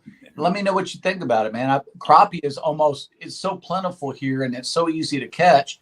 They're easy to clean, and we make like little 2-pound bags of fillets, and each fillet is only about 2.5 ounces. Yeah. When I lived in North Carolina, we used to go crappie fishing all the time. Hey man, that's here in Texas. That's what we live off of, man. Yep. It's crappie and brisket. Yep. Christy V, what's up? Guys, I've got to run. I got someone who just pulled up. I've got to go say hi to. But thanks for having me, Tom. Good. See you later, Johnny. Take care, buddy. Nancy, remember what I said, okay? I will. Everybody, check out Barbecue Rockstar. And don't forget. Thanks, guys. Bye. Okay. In the chat, drop keto and it'll post your. Well, if I could talk, I'd be worth money. You know that? Tom, I'm going to send you some music of a friend of mine. Okay. He had a band up in Michigan. It's disbanded, and they're all over the place. So I don't feel there's not really any reason not to send it because it's not being played anywhere. It's a band called Satin Jacob, and there's a lot of horn in it. And because the lead singer and the lead of the band played the trombone, so a couple of them you may think, oh, that's pretty cool. So I'll send those to you. Yeah, that's all I do is I listen to music constantly. In fact, I get me and Marie laugh so hard. I said, "Here, I'm arguing with a machine." Hey, Series, can you play? And they'll play it wrong. I said, "Here, I'm yelling, screaming, top of my lungs at a machine." That's not what I said. Pretty funny. That's in my car now too. So it's go to blah blah, and then it says me the wrong. I said, no, not that one. They don't. There's a small grocery chain in Milwaukee called Sendik's. It's a nice little, probably get 8 or 10 stores. But then one of them was bought by Marie. I'm going to wet the bed. Was bought by some guy named Nearing. So it's called Nearing Sendik. And so if you say go to Sendik's on Downer, it sends you to another place. I said, no. So yeah, I'm like you. I'm yelling at the. Yeah, I mean it's almost a joke. I mean, and then a lot of times I'll can you play this and don't say nothing. Series, can you play? Or who is it? Who's the one that on Prime? What the hell's her name? I can't think of it now. Anyway, because that's blinking off on my tablet.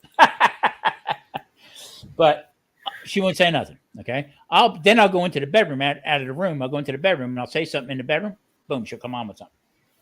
So selective hearing, this one's got. I think I got the retired version. Yeah, believe it. Yeah, because sometimes I see the Z's coming across the channel there. Oh goodness! Did you ever see the old SNL that had talked about Alexa and couldn't get the name right? It said, Anasia, play and it just went on and on with the whole. Anyway, I like the one that was on Facebook for a while. The grandmother who they got her Google, the Google thing right there, and she said, they said, "Grandma, call it, say Google," and she said, "Hey, Goo." Yes, broken that's English. exactly right. And when the thing started talking back to her, she son of a bitch, he's alive. Very funny stuff. But Oh I mean, my goodness. I catch myself every once in a while. Like, what the hell's going on with this thing? Unbelievable. Exactly. Too funny.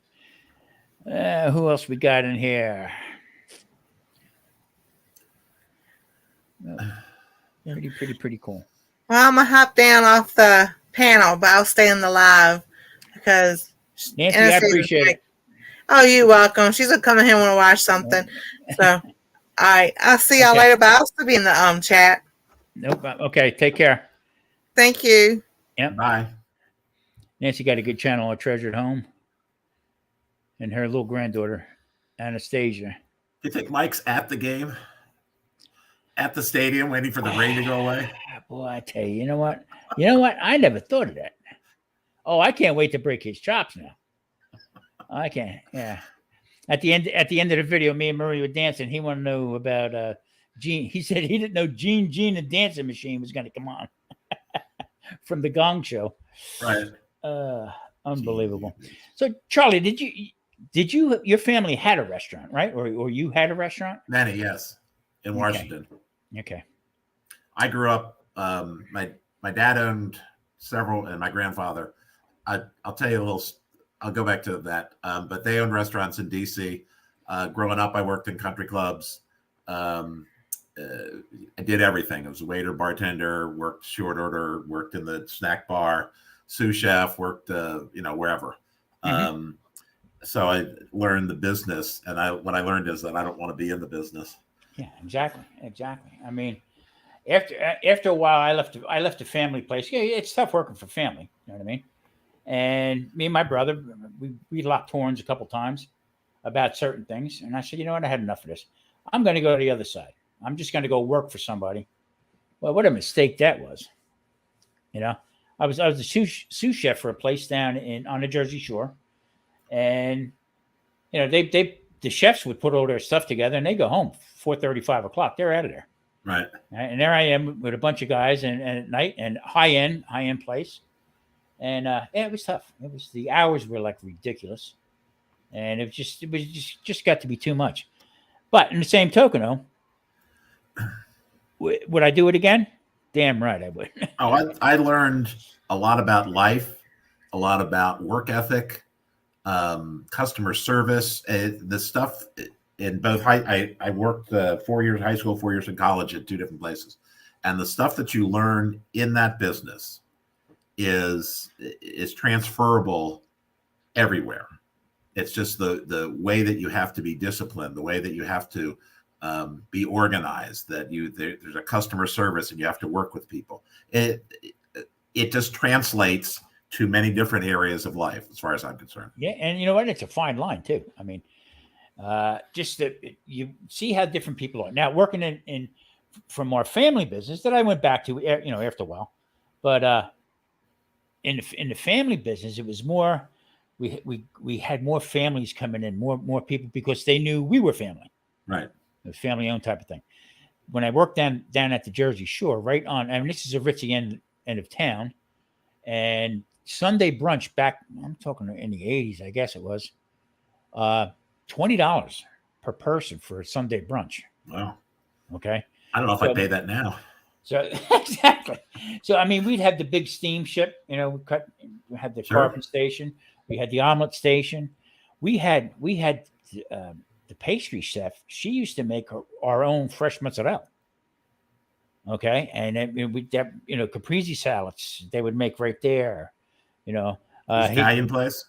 No, it was just a conventional seafood. Typical. Sure. Yeah. But the Sunday brunch, they had some combo would come in. Supposed to be real famous jazz people from New York would come and play, and it was from 10 until 2. All right. So here's the kicker. I mean, we'd have one table. Actually, it was like it looked like a canoe, and the tubs would fit in there, and that would be all the seafood, cold. Right. And people would come through there. Was it ice? Yeah, it was all iced down the whole. No, I mean, was it an ice sculpture or is it just a? No, it was. We had ice sculptures on either end of it, but it was like a regular boat. I don't know, kayak or something that looked like, because it was right on the ocean. Right. And they had the ice sculptures there, the whole bit. That's what the chef would do. The chef, and I Right. knew the guy really good. He'd come in with his chainsaw and he'd do his stuff, and off he'd go. He'd tell me, Tom, you got it? Yeah, we're good. Get the hell out of here. He'd leave and off we go. But from 10 to 2, we would have that upstairs. Whatever was left over, we would take downstairs. Okay. It was called the Sandbar. Matter of fact, not Bill Russell, but who was the coach for the Giants back in the day? Parcells. Bill Parcells would come in with a couple. Leonard Marshall would come into this place. Okay. And the Sandbar would be open, and we just hand out the shrimp and stuff. People would come over and make plates and stuff like that. But that's how we got rid of it. So you go from the high end Right. to giving it away. It Right. didn't make much sense to me. But Well, my grandfather emigrated from Italy, like the early part of the early 1900s, and so I never really. Charlie, just hold on 1 second, please. Yeah. Hey, Fred, no problem. I appreciate it, man. No, I'm not related to Steve Garvey, else I wouldn't be doing this by myself. So I appreciate it, buddy. Thanks for stopping in. Another great guy, Mr. Mega Fred Zeppelin. Good channel. I'm sorry, Charlie. Go ahead. Okay. So in the 50s and 60s, I remember going with my dad and my grandfather on a run. And this is in DC. My grandfather was the head of the Waiters and Bartenders Union, and he had a monopoly on the cigarette vending machines throughout the city. So, my thought was, in retrospect, I wonder if there was a little, it might have been connected or something. Hey, how you doing, eh? But one quick story. So back in I think it was the late 50s, McDonald's was just getting started, and they wanted to move out to the East Coast. So they're out talking to different places, and they went and talked to my grandfather and my dad about having the first franchise on the East Coast in Washington, D.C. So they gave the presentation, and my grandfather just kind of sits there and looks and says, "So let me get this straight. You want me to use your equipment and buy your food and sell it for a quarter? How do you make any money?" And so there was three of them the original stores, they sold back to McDonald's. I think it's either 20 or 25 years for like $42 million. Wow. You sell the franchise back to the company. Yeah. So that's a coulda, woulda, shoulda. Yeah, exactly. Before I was born, or I was a little kid, but we sold our place 3 times. Yeah. Wow. Okay. Got it back 3 times. Now we're in Jersey. It had to be real South Jersey if the Giants are coming in. Actually, well, no, the seafood restaurant was on the Jersey Shore, so that was down in Seagirt. Seagirt is where the state police have their police academy. Okay, so there was people coming from all over the place, but that's where all the big bucks would have their beach houses down there. It was basically almost like a private beach. It wasn't that far from Manasquan or Point Pleasant. So, for a point of reference. But so in our place, we kept getting it back. My brother would call me, "You ready?" "Yeah, let's go."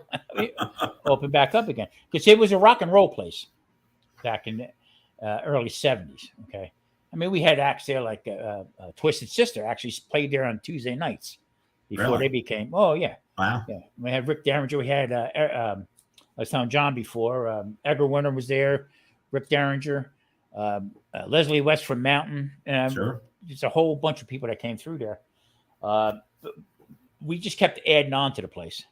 And then we sold it. And a guy tried to turn it into a cowboy bar. Country Western. In Jersey? Yeah. See what I'm talking about? And the town I lived in, Charlie, when The Godfather came out, the next day, everybody had fedoras and overcoats.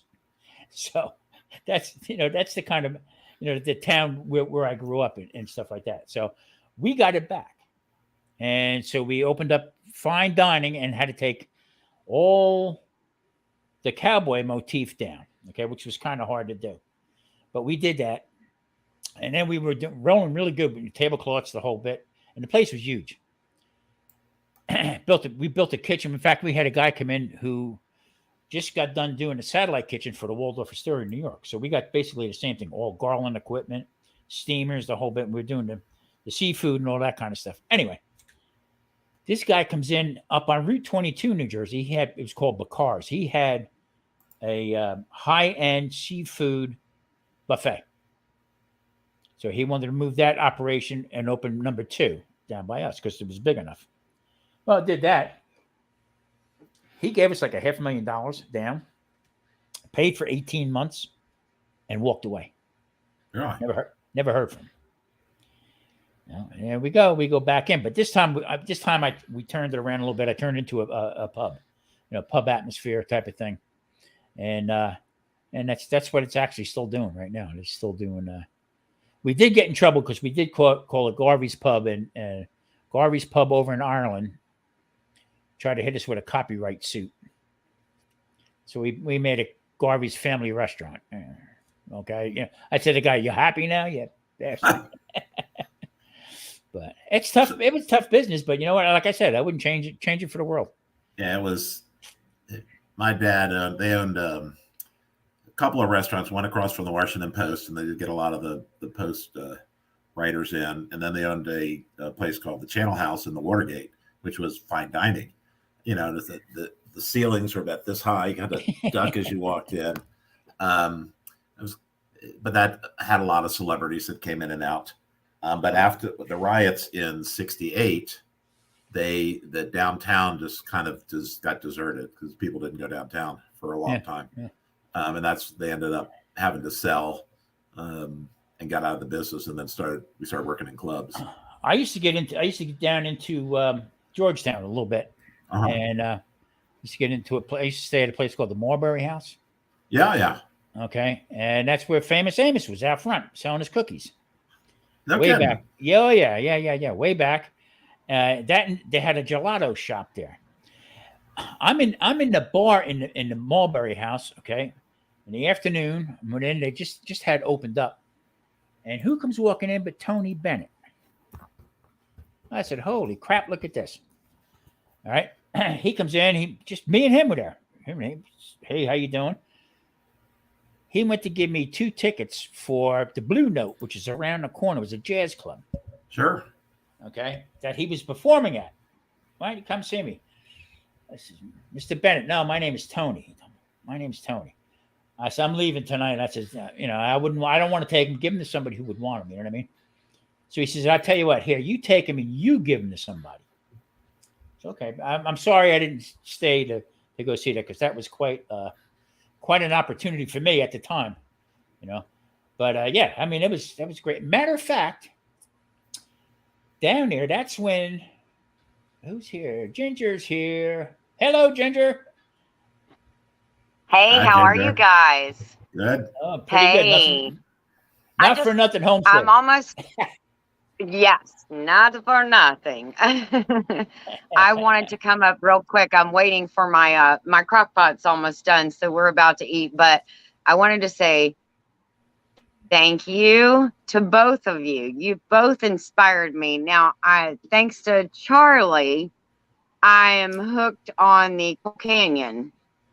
I mean, I've eaten that stuff probably 3 times since I made it the first time. It is so good. And I don't understand why I've never heard of that before. I'm like, why am I Irish. this old and I'm just discovering it? But I am. Very, very Irish. I am Irish. Hello, Well, Ginger. I think you got to live in Ireland because That's true. That's true. And then Tom, the manicotti that you made with the meatballs and did it with the egg wraps. Ay. Those things looked absolutely fantastic. My mouth was watering just watching it. Ginger, you got to say it right. Manigat. What's that? Manigat. Say it again. Manigat. Manigat. There you go. Okay. I got it now. There you go. Ginger, I watched your. I guess we corresponded back and forth about, but that the powdered tomato just was fascinating to me. Did you see the video about that, Tom? Yeah. that was just, it was so cool. I mean, never even thought of it. I'm thinking, well, that makes a lot of sense. Yes. You know what I watched, Charlie? It's pretty awesome too. What's that? I was watching with your peppers. Is she's going around showing everybody with the peppers and stuff like that. The abundance of the peppers it knocked me out. How many peppers she had, and the purple ones and stuff like that. And I inquired about the purple peppers. She said, no, they turn green when you cook them. When you cook them, they turn green. Now imagine my surprise when I put them on the grill, and then my husband opened the grill, and I said, "Wait, those were purple when I put them on there, and now they're green. Now they're green. What happened?" But yes, and if you leave them on there long enough, they will turn green. But at that point, they're almost not good if you leave them on the plant. See, Ginger, if you say "man, I got" 3 times, they stay purple. Oh, well, I had said in the chat earlier, but I think you missed it. But Marie picked up on it that I have saved some seeds from that. So I'm going to email you and get your address, and I'm going to send you some of those seeds for the purple bell peppers, and you can grow some next year. Cool. That's what we've been doing that on the back. See, when we lived in North Carolina, we had a hell of a garden. We grew everything, and we ate everything off the garden itself. But now we're in an apartment out in Las Vegas. Okay, so we have a balcony garden. Well, hold on. Let me clarify something. It was supposed to be my barbecue area. Okay, but then all of a sudden it turned out to be a garden. Okay, I must have said something wrong. Anyway, but either way, it benefits you. Yeah, exactly. So we threw seeds out. Now we got jalapenos growing, all kinds of stuff now. Oh, that's awesome. That's awesome. Ginger, where are you located? I'm in North Georgia, almost on the Tennessee line. So you're not watching the game right now with Mike? Oh, no. I am not watching any games right now. Okay. But yes, I'm going to tell you that Coal Canyon, I love cabbage. I love mashed potatoes. And who doesn't love a good butter? I mean, come on. Right? Yeah, it works. It works. So I'm glad. It does work. It is so stinking good. And it's one of those things that, it's a new recipe and you start liking it. And then the next thing you know, you're making it every time. And then when you don't have any leftovers, you're like, I miss it. I got to make it again. I'm going to burn myself out on it, I'm sure. That's like this one. I found them Persian cucumbers. They're the best for me anyway, for me to be making pickles out of. Okay. Yes. So I make the icebox pickles. I don't cook. I don't pressure the pickles themselves. I cut them up raw. I do the brine, and that's what we just got done doing that one there. Yes, I have not watched that one yet. I saw it on my list of notifications. I haven't watched it yet, but I want to watch it because it's keto friendly, right? Oh yeah. I said to Marie, I said last night, I says, hey, any of them pickles left? Let me have a little bit of pickles. And she just grinned at me. They were gone. I'm going to tell you, her peeking around your shoulder with the wooden spoon, I was in stitches. I was laughing so hard. That was absolutely too funny. Well, I just wanted to pop in real quick and say thank you both for inspiring me in 2 different ways. Ginger, you know this, but I do like your channel. I watch it all the time. I do try to comment as much as possible, but it is very, it's refreshing and interesting, your channel. So keep doing what you're doing, and we'll keep watching. Yep. Thank you very much, Charlie. I really, really appreciate that. And I appreciate both you guys. Keep cooking. We're going to keep cooking, guys, because I'm watching and I'm repeating everything you do. Just know that. You know my motto. I love to eat, therefore I cook. Yes. Therefore I cook. Yes. All right, guys. Take care. Y'all have a good evening. Okay, Jen, thanks for coming up. Appreciate it. Okay. Bye. Bye-bye. She's got a great channel. Just to, it's like I said, watching other people doing things like that. I mean, that to me is, I could sit and watch that for hours. One I like. I know I'm going to butcher the name. Happy Place Homestead, I think. Jen and the kids and stuff like that, with the chickens. I could sit and watch that all the time. I mean, just right there. Well, I have to I've written a couple of e-cookbooks, and I got a new one coming out. And I was just writing the thank you, and the one of the things I wrote in the thank you part was thank you to all the YouTube chefs and bloggers out there who've been an inspiration and have helped me in many different ways. And I said I can't tell you how good it makes me feel to have someone tell me, hey, I made your such and such recipe the other day, and it was really, really good. So Ginger just crystallized exactly what I was writing at the end of this book that I have coming out. Yeah. I get this new camera here, and with the light here, it makes me look like I'm anemic. Is this the new one? No. That's right here. The new one. I mean, phenomenal. That company is, off the charts.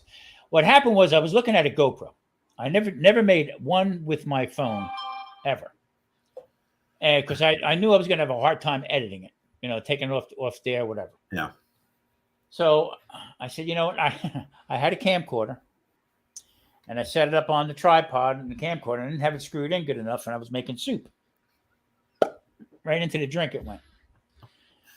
So I had to get a camera if I was going to continue what I was doing.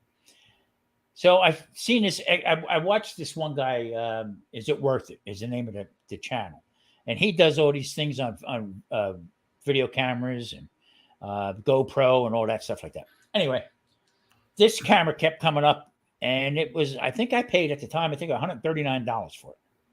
I said, how good can it be? Well, right off the bat, without the case, just by itself, it's good for 16 feet of water. And then if you put the cover on it, good for 136 feet. That's, well, you know what? We ain't going to find that out. Lake Mead is shrinking. I don't think it's 136 feet of water out here. So, but I wanted something that's going to hold up, different angles, holding up over top of stuff like that. So I bought it for $139. Why not? Well, Charlie, I had that probably for 2 months. Okay. And the bottom door broke on it. Oh, can't hold the battery and stuff like that. Well, I get a hold of the company, sent me a new one. I had to take that one back and send it back to Amazon. Okay. I had to do the exchange with it. Okay, no problem. That one I had for a while, and the other door broke on it where the mic and stuff goes in. I said, what's going on with this? This is bullshit. Well, they sent me out another. So this is the fourth camera that I got from them that they honored in a year's time. So now this, from what I understand, the new one now is I think it's $159, whatever it is. But it's got some really good features on slow-mo. I shot one whole video, didn't know it in slow motion. So I remember that one. Yeah, but yeah, it's good. It's a good little camera for the money. And it's just rest assuring that somebody stood by their stuff and not give me a hard time about exchanging it or whatever, Yeah, that is, in today's economy, that is a good thing. Yeah, certainly is. Certainly is. Let's see what else is going on. You see belt loops here. And what else? So I have a project in the back of my mind that I'm going to do. Mm-hmm.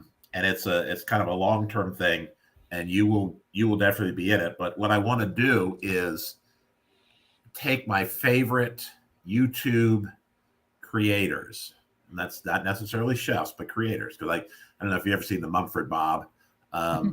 They just do goofy stuff all the time, but they're funny. But I want to put together an ebook that highlights all of the best of YouTube. Give me your favorite recipe. Give me your favorite video or whatever. And I want to put a compilation together and then put it out there. Oh, that'd be hilarious. That would be, what I'm trying to, I'm not that computer savvy with it. I'm still, today I got this new webcam, put it up, everything shut off. I'm going on 30 minutes. What are you doing to me? I'm tapping this and that, whatever. But what I like to do is I like to do a live cook. I know people do it. Okay. But, like what we're doing right now. Okay. Only in the kitchen. Okay. Just cutting up something or doing something together, simultaneously. How you would prepare it and how I would prepare it. November 1st, I'm doing a collab with Kettle Kitchen. Okay. He's got this coming up. I think it's Noodle November 2022. Hashtag Noodle November 2022. Noodle November? Yeah. Okay. So what I'm doing is I'm gonna egg light. No, well, that's gonna play into it a little bit, but I'm gonna make fresh pasta. I'm gonna make a puttanesca sauce. Okay, with a wide noodle. Marie can eat that. Marie can have the pasta. So I'll just make a small batch of it's almost like a stracciatella, the wider noodle that I'm going to do. I'm not going to get too crazy with it. And but that's what I'm going to make, a nice puttanesca sauce, and then I'm going to add in my egg life into it. I cut them a little bit wider. So puttanesca is perfect for keto. I mean, you can't beat it. No other way around it. No other way around it. I even went and got some nice anchovies. But what I'm going to do, Charlie, I'm going to mix it up a little bit. I'm going to get some fresh, not fresh, but I'm going to get very thinly sliced. I'm having a hard time talking today with prosciutto. And at the end, I'm going to top that with some thinly sliced prosciutto on top of the puttanesca. And that's one of my favorite sauces right there. I love puttanesca. It's such a fall, winter meal. Yeah. And it's so perfect. Yeah. And it's the one, it always, there's a saying that I forget who said it. One of the TV chefs it's Bobby Flay says that most people don't like anchovies until they have them, and they didn't know that they did like them. I mean, it's just, they don't know that they like them. They're scared of them, but all it is pretty much salt. I used to go to a place in Lower Manhattan. Okay. Ruggierios it was called. Ruggierios and Patsy's was two places that made this. And what it was a spiedini alla romano with an anchovy sauce. Okay. Cheese spiedini is mozzarella in between the leftover bread. My blood sugar is going up as I'm talking. And then it's egg washed, a little bit of flour, egg wash again, a little bit of flour, and then they put it in the freezer for a little bit. Tighten everything up. And these are on skewers, and it's probably about that long. And you get two on a plate, and they put them in the freezer, and then they take them out and they get deep fried. They're golden. The cheese just starts to melt, and then they make this anchovy sauce. I'll tell you what, I would kill for this. Okay, little garlic, little oil. Almost like a franchise, okay? Only with the capers and the anchovies in it to top it off a little bit. Oh, boy, I tell you what, Marie, if Marie knew there was anchovies in it, she would eat it. But once we did have it a couple times, I'm telling you what, it was off the charts. It was fantastic. I'm writing myself a note to make anchovy sauce. So now what I do is I'll buy the block mozzarella. Okay. I'll cut it probably about maybe half-inch thick, and I'll triangle it. All right. No bread. And I'll egg it. Pork rinds. Egg it. Pork rinds. Okay. And I'll put it on a little bit of a skewer just so I can get into a little bit of oil. Now I make a combo of olive oil and avocado oil to deep fry in. And what I'll do is I'll just put it in just to get it golden brown, take it out, and put my anchovy sauce over top of that. Yum. I said, you know what? Didn't miss the breading at all. Didn't miss the bread. Really, really, really cool stuff. So I know you've talked about avocado oil and a couple others. So is olive oil by itself un-keto friendly, or it brings up? Oh, it's keto. No, definitely keto. So what is the impetus to do other oils other than olive oil? Well, Italian. I see. when I cook, or if I'm going to fry something up, I like to make olive oil with the butter, because olive oil sometimes, if you're cooking stuff for a long time with it, Smokes. it smoke, and also Yeah. loses its taste or get bitter. So I'll use salted butter, okay, and olive oil, Right. okay, and that's all I'll do my sauteing and stuff and like that. The avocado oil has really no taste, okay, and whatever you're cooking, it'll take that taste on for it. So when I blend the two of them together, the smoke point is very high. That's okay. So it's more the smoke point. It's not the Right. Okay. Gotcha. Right. And it'll actually pick up the olive oil taste, so it's not being burnt. Let's put it that way. So because it's kind of a neutral oil, isn't it? oh yeah. For a while there, everybody's saying to me, "What kind of dye do you use in your hair?" I said, olive oil and butter. I mean, that's since my hair. I mean, I got some gray over here and this and that. I got gray in here, but since I've been doing, my gray is going away, and it's just going to sound nuts, but I have a bald spot in the back, okay, that's filling in with hair. And I'm attributing it. I mean, there's not too much more that I've been eating and taking in. I'm saying it's the fat. It's the either the butter fat and also the olive oil. I don't know. It sounds good, doesn't it? It wouldn't help me. I've eaten more olive oil than I must have an immunity immune to olive oil and hair growth. That's too funny. The funny part about it is I don't know what it is. My dad, I guess, more hereditary, but he was pretty bald, and also, but he wasn't Snow White or nothing like that. And he was like 76 when he was 74 when he died. But hey, all I know is one thing: I'm feeling great. A couple of weeks, I'll be 68, and well, my blood numbers are like, off the charts. As far as the weight loss, I think when they say, well, you hit a plateau, but my pant size went down. I'm into smaller shirts, stuff like that. So, good. For one time in my life, I would go into to buy clothes, and they'd say the sports section's in the back if you're looking for a tent. So, I mean, I came a long way with it. So, well, you guys do a heck of a job both sticking to the basis of keto, explaining it, and I think that's important because there's so many different lifestyle ways to eat out there, and to explain. You can't explain everything in one video, but why you do such a thing. I think it's important for people to understand that there is a reason for it. This is why you do it.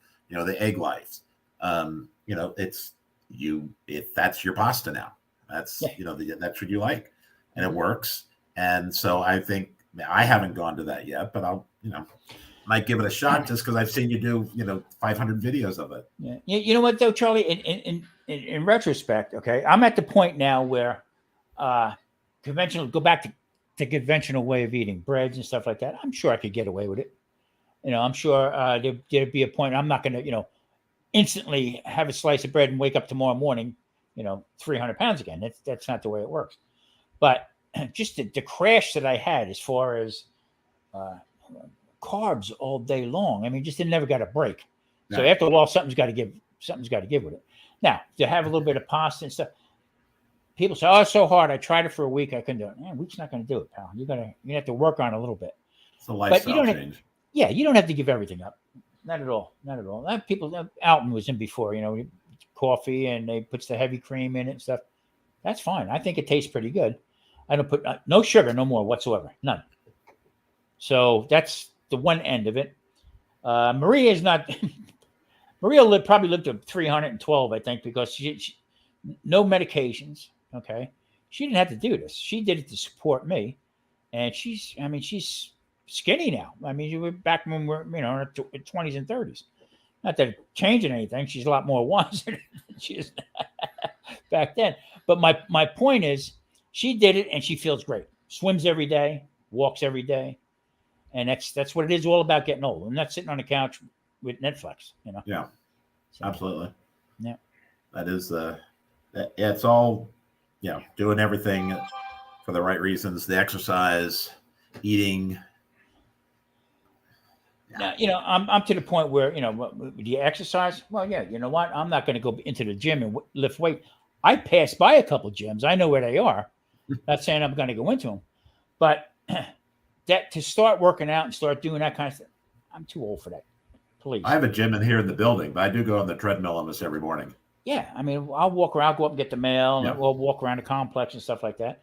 And like I said before, I broke one leg, had to walk with a cane. The other foot, when we moved out here, broke my ankle and my foot, my instep I broke. All right. And, laying up, it just kept getting bigger and bigger.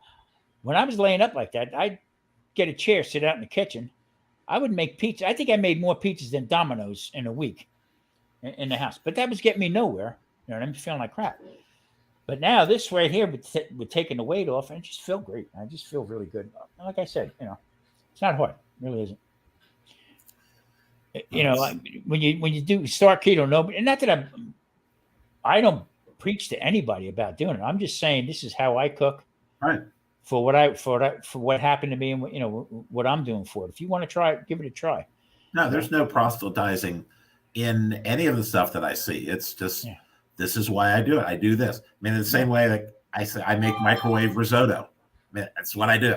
You got your way of doing it. Go ahead, fine.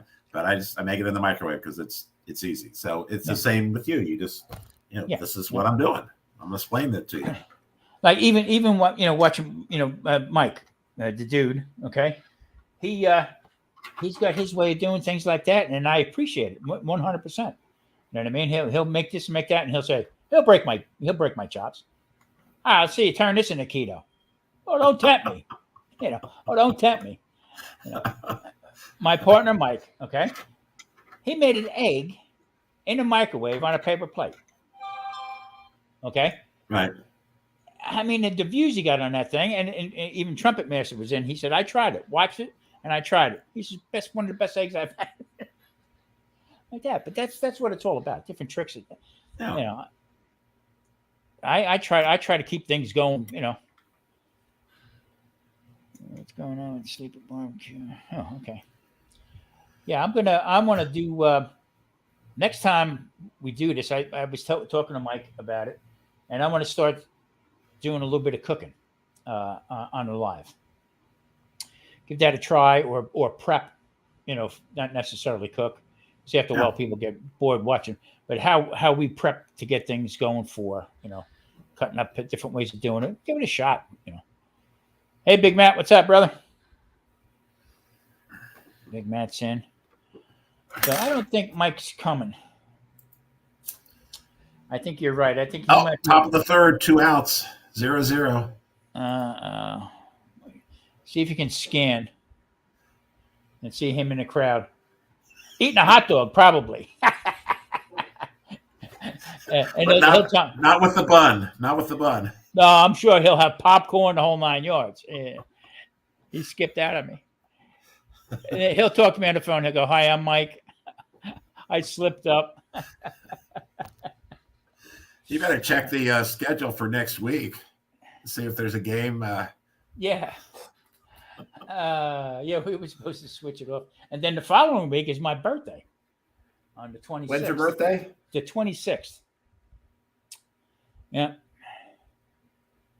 So I don't know. I think that'll be his time. Or whatever. It doesn't matter. It doesn't matter how we do this. This started out as the history with me and Mike was we both started at the same time, like a week or two apart. And I liked his stuff. He liked maybe we kept going back I think we had like maybe 20 subscribers, and half of it was family, Right. And to watch them videos go back. Hi, I am going to cook. We both started laughing with it. And then we exchanged back and forth. And then he was out here. In fact, he was out here in Vegas, but I had surgery on my back. I had an emergency lump removed, and I had to miss him. So, but he's a great guy. He's got some sense of humor. Yeah, I enjoy him. Yeah. That's not good. Let's see what else got here. Nothing but love's in the house. Well, I tell you what, I appreciate everybody stopping by. I really am. This is fantastic. I mean, like you said before, and like Ginger just popped up real quick. She's got a good channel. Everybody that I came in contact with, it just everybody's so happy. Hey, how you doing? I haven't really right, because we're not really competing with each other. I mean, there's no, it's not like, well, I'm not going to watch your video because I'm watching Tom's video. And it's just, that's not how it works. And I have really, I get inspired by people on YouTube. I get compliments. I get advice. I get, there's a couple guys. Do you know who John Shields is? He's got a Cooking Around the World channel.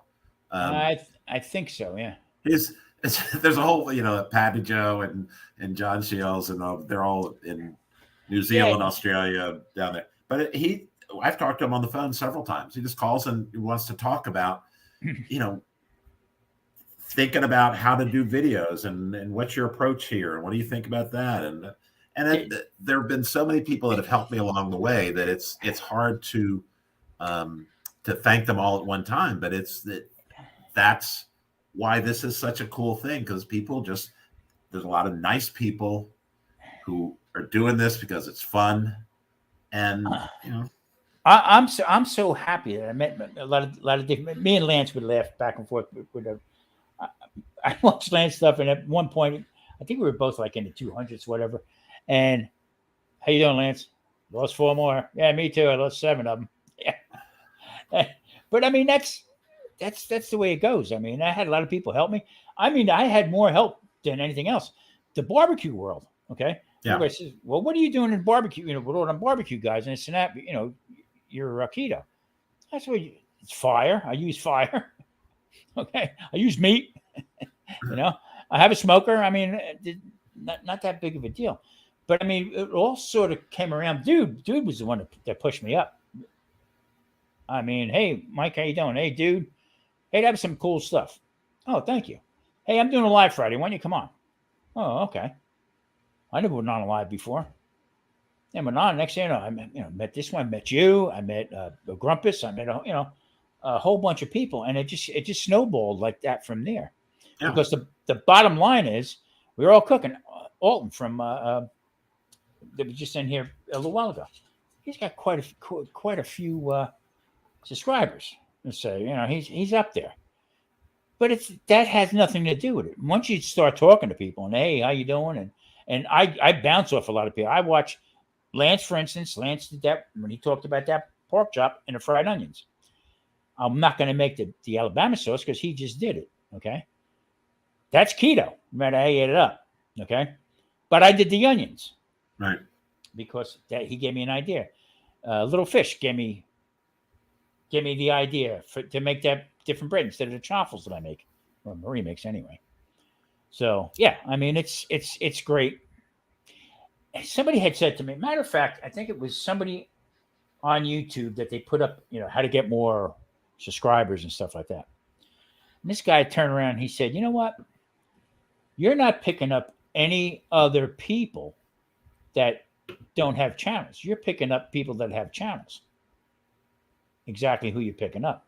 I mean, I have very, very little people that don't have a YouTube or are creators. Right. Very little. Basically, everybody has a channel. So yeah, I think it's a good thing. Yeah. It's been a great journey so far, and I keep wanting to do more, do different things. Like I told you, I got a few things that I'm thinking of doing that are a little more outside of the norm, and it's just because that's what I want to do. Now, 10 people watch it. 10 people watch it. If Yeah. Now I got your email today from Cooking Secrets for Men. Now I read it, this and that. That to me, see that's where I don't go. I don't know if I do have a Keto Cooking for Diabetes on Facebook, and today I just hit my 111 people in the group, and I leave it wide open. Okay, right. You want to post it as long as it's low carb, whatever, no foul language, anything like that. You talk amongst yourselves. You know what I mean? But now I got to start paying more attention to that because, they do watch my YouTube, but there's other stuff that people are putting up. So I got to start paying more attention to that. This is becoming a full-time job. Tell me about it. I mean, It how long does it take you, Charlie, to with your with your website and stuff like that?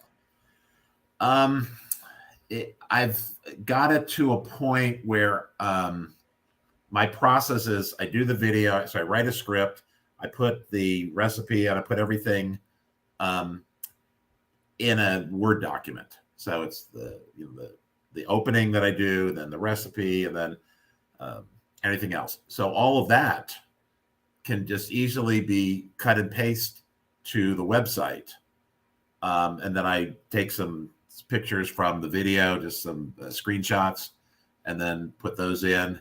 And then it's basically I'm taking the same stuff and putting it on Facebook, Pinterest, Twitter, Instagram. Wow. Facebook. But it's all I'm just cutting and pasting. So it's not. Okay. Yeah, but I mean, what was on today was the poke, was the tuna. Yeah. Okay. But all the pictures and stuff that was a lot. Yeah, it's not something I can snap my fingers, but it probably takes a couple hours to, from start to finish, and then proofing but it works for me. I enjoy it. I'm retired. I don't have to do anything else. But the videos to me is I've gotten so tedious in the editing. It's like, I gotta get 0.3 of a second. I've got to chop that out because I've got a pause in there, and you can't have a pause when you're talking. Yeah. So and then put in the bloopers and stuff. So it usually takes me 3 or 4 days to edit a video because I get my eyes glaze over. I'll just let it sit, and then I'll come back and finish it tomorrow. I mean, that's why now I'm doing voiceovers. For me because I don't have nothing scripted, as you can tell. But I mean, I did one time. I did a video from start to almost the end, and Maria comes into there. I'm home. Are you kidding me? So just to cut that one segment out, I had to go back, and just learning and everything like that. What a mess. So now what I do is I'll shoot it. I'll do some talking, but then I'll take it out, and I'll watch it a couple times, and then I'll try to get a flow going with it after I edit certain things. I don't like tedious. I don't want to see somebody cutting up a carrot for 15 minutes. No. Drive me insane. So either I'll go, speed it up real fast, or try to make it light of it or whatever. We'll put some music in it just to get the point across. Like in a Boston butt, there's a gland in there. You got to get that gland out. Okay. Foul up the meat around that part of the meat. Anyway. So I'll either show that or do it real fast. I throw the knife down. Boom, done. Explaining a recipe. Okay. 3 pinches of that, 2 pinches of that, writing it in. I did it one time like that and lost it. It lost everything. So I'm like 2 hours into doing the edit. I said, so you know what? I'm going to say it. All right. If you want that recipe, leave me a message or watch the video again. I mean, come on, I'm old. Well, it's funny. I had a guy come over. It was 2 or 3 weeks ago because I could not get my microphone to work, and I wanted to do voiceovers because I think that makes sense in a lot of respects to do that, but I couldn't get the mic to work. So he came over and we worked on it together, and it took about an hour and a half. And we finally figured out what the little glitches were. So now I can get my mic to work because I wanted to use that both, and then possibly get into doing some live stuff. But you can't do it just with having the camera there. I mean, sometimes you're moving around if you got a static camera. So it was funny that you mentioned that, but I did have somebody come over to teach me how to make my microphone work to be able to do voiceovers. So now on this camera here, it comes with a an external mic. Plus, I bought from I think it's Axios cameras, same type of camera, okay. But they have a microphone on. I think it's like a 4 or 5 foot. I can't find it now where it is. 4 or 5 foot wire on it. Okay. So it's a lavalier for here. Yeah. But a lot of times I forget that the freaking thing is connected. All right, and that's when the heavy editing comes into. This camera here has a microphone that clips on. Okay. If I can find it to show you. It's a small little. That's what I need, because it's a lot of microphones. Yeah, but you get by. They need a power source to work. So this thing here, I mean, you got to be right up on it for it to work, to hear right. So I said, you know what? I am just going to do the voiceover. Okay. I think it sounds a little clearer. Oh, absolutely. Easier editing, you know. So, I mean, I got more mics than you shake a sticker. No wireless though. This doesn't have anything for a wireless mic. So, yeah. Just you know, but I'm learning. I'm no Cecil B. DeMille, that's for sure. I don't claim to know that. Even with the cooking, I mean, it's newer methods and stuff like that today. Yeah, I'm still learning. I don't proclaim to be all that all. You know what I mean? No way in hell. I'm with you. I just like to cook. Yeah, I like you. I like you're gonna crack up at my my mail call though. You're gonna crack up. And that's the stuff I enjoy. I mean, some people get mad about, you shouldn't say that. And you know, nothing off the wall, but you got to have fun. You got to have fun doing it. Absolutely. And I think for the most part, the people who don't take themselves so seriously have a good time and enjoy it. I mean, I'll point back to the dude. I mean, he's having a good time. Yeah. He is. Yeah, he is someone I love to watch because he is just fun and he's enjoying life. I turned Mike on to this news break thing. Okay, I tried it. I just, like I said, I'm not computer savvy. Okay, and Mike's got that way of doing things, and he's been doing a lot of that stuff also. I got off of Rumble.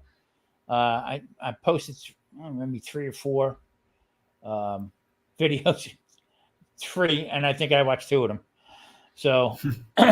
And Newsbreak, I had a lot of out here in Vegas. Nobody wants to hear about losing friggin' weight. Okay, they want to hear about mud pies and a buffet, and kick me to the curb. So it's a tough venue out here. Yeah. As far as doing the keto and stuff like that. But people seem to like a little bit more like when I did in the Asian market type of thing. That seemed to roll with people about, especially now with money, saving money and stuff like that. But I want to start buying different things. I'm going to start changing things up instead of the same old stuff and try older recipe. I got my recipe. That's why I made the pickles. I got the recipe book out and I said, "Holy crap! Look!" I used to make my own bagels and stuff. Not that I would make that kind of stuff now, but even with the fresh man I got. Man, I got the mozzarella. Mozzarella. Look up. Let's see here. What else we got? I got Triple B. Is Mike in here? I don't see him. No. Anyway, yeah. So that's what I'm going to be looking for. It is Kettle Kitchen now. Tony, how you doing, buddy? He did a live the other night. Okay, and is that the game night? I don't know if it was game night or not. It might have been, but it had nothing to do with games. It was him and Blue that were on. And I tell you what, one of the better lives that I've seen in a long time. Very informative. And we're talking about just food, buying food, the price of food. And Blue I think she's from the UK. She had a lot of different tips on how to buy stuff and this and that. And, I tell you what, it's very informative. It was almost like you learned something. You know what I mean? And being an old guy, sitting back and listening to other people talk about stuff, I'm saying, wow, Listen to that. I thought it was great. I like Kettle Kitchen. I think he's got a great channel. Yeah. Sure is. In fact, we're doing that hashtag Noodle November 2022. I guess me and him are going to kick it off. Noodle November. Yeah. That's for the month of November. There's quite a few people saying stuff like that also. I mean, getting people involved, to me, I mean, just to get together. I mean, I met so many people on the last one, the last chance cook-off. Absolutely. That's where you meet them on the collabs, and you watch everybody's video and you comment, and then they subscribe to you, and that kind of grows and that grows. So yeah, that's one thing that you're told early on is to do a lot of collaborations, work with other people, and then that helps grow things. Yeah, Belt Loop's in it too. He's on there. He's going to be in it. Well, Charlie, this is the struggle for me right now. I am like 40 something away from the 1,000. From where? From 1,000. Oh, I mean, it's like God Almighty. And hold for 3 days, and I'm putting up shorts. I don't see why I shouldn't. You know what I mean? But I put a short up, and I had like 3 people brought me up to like 955. And today I'm sitting here and I'm looking. I'm saying that was just now 954. Jesus, I don't get it. Well, part of it is there are bots that subscribe that Google says, okay, you're not real. Jonesy, what's up? So they take this happens a lot when they'll just kind of go through and they'll kick people out all the way out. So whatever they're subscribed to, they're gone. So it's not that they're leaving your channel because of you. It's that Google is saying, get the hell out. Yeah. But I mean, you sit and you go, yeah. You know. But and, I remember I was at $9.99 for like a week and a half. I said, come on. I had a friend of mine at that town too. He's in Georgia. Okay. And you listen to his story. Too? That town too. Okay. Then Shante, he's like 8,000 subscribers. But if you listen to his story, you swear it was my story. Same thing. Young guy, he's got 2 young kids, wife, the whole bit. And he was up there. He was huge. In fact, Mike met him in Georgia. He sells his own rubs and stuff and spices. But he sent me a message the other night. He said, hey, Tom, he said, I'm going to wait till you hit 1,000, then unsubscribe. He said, then I'm going to subscribe so I can be at 1,000. I said, you're killing me. Don't do that. You see what Belt Loop just posted too? Nicole got bumped out of his channel, and she's actually a paid up member of his channel. So that's how crazy things are sometimes. I watched the thing last night about because Marie just hit 105 or 106 subscribers. Okay, so I'm going to change her URL so it comes up quicker. So I watched the thing last night where once your URL, like mine's Tom Garvey the Keto Cook. Okay, if that's in my URL, that's going to be my personal one. Nobody else can have that. Nobody else can take it. Okay, that's mine forever, is what they're changing it to. Mm-hmm. So if somebody else comes up with that same name, they either have to add a 2 to it, whatever, and they have to, I guess, get cleared for me, almost like a copyright type of thing. I thought that was kind of crazy. My thing is, if I'm going to subscribe to you, Jonesy, okay, you're going to get a message. Tom Garvey just subscribed to you. Okay, you have to okay it. Okay.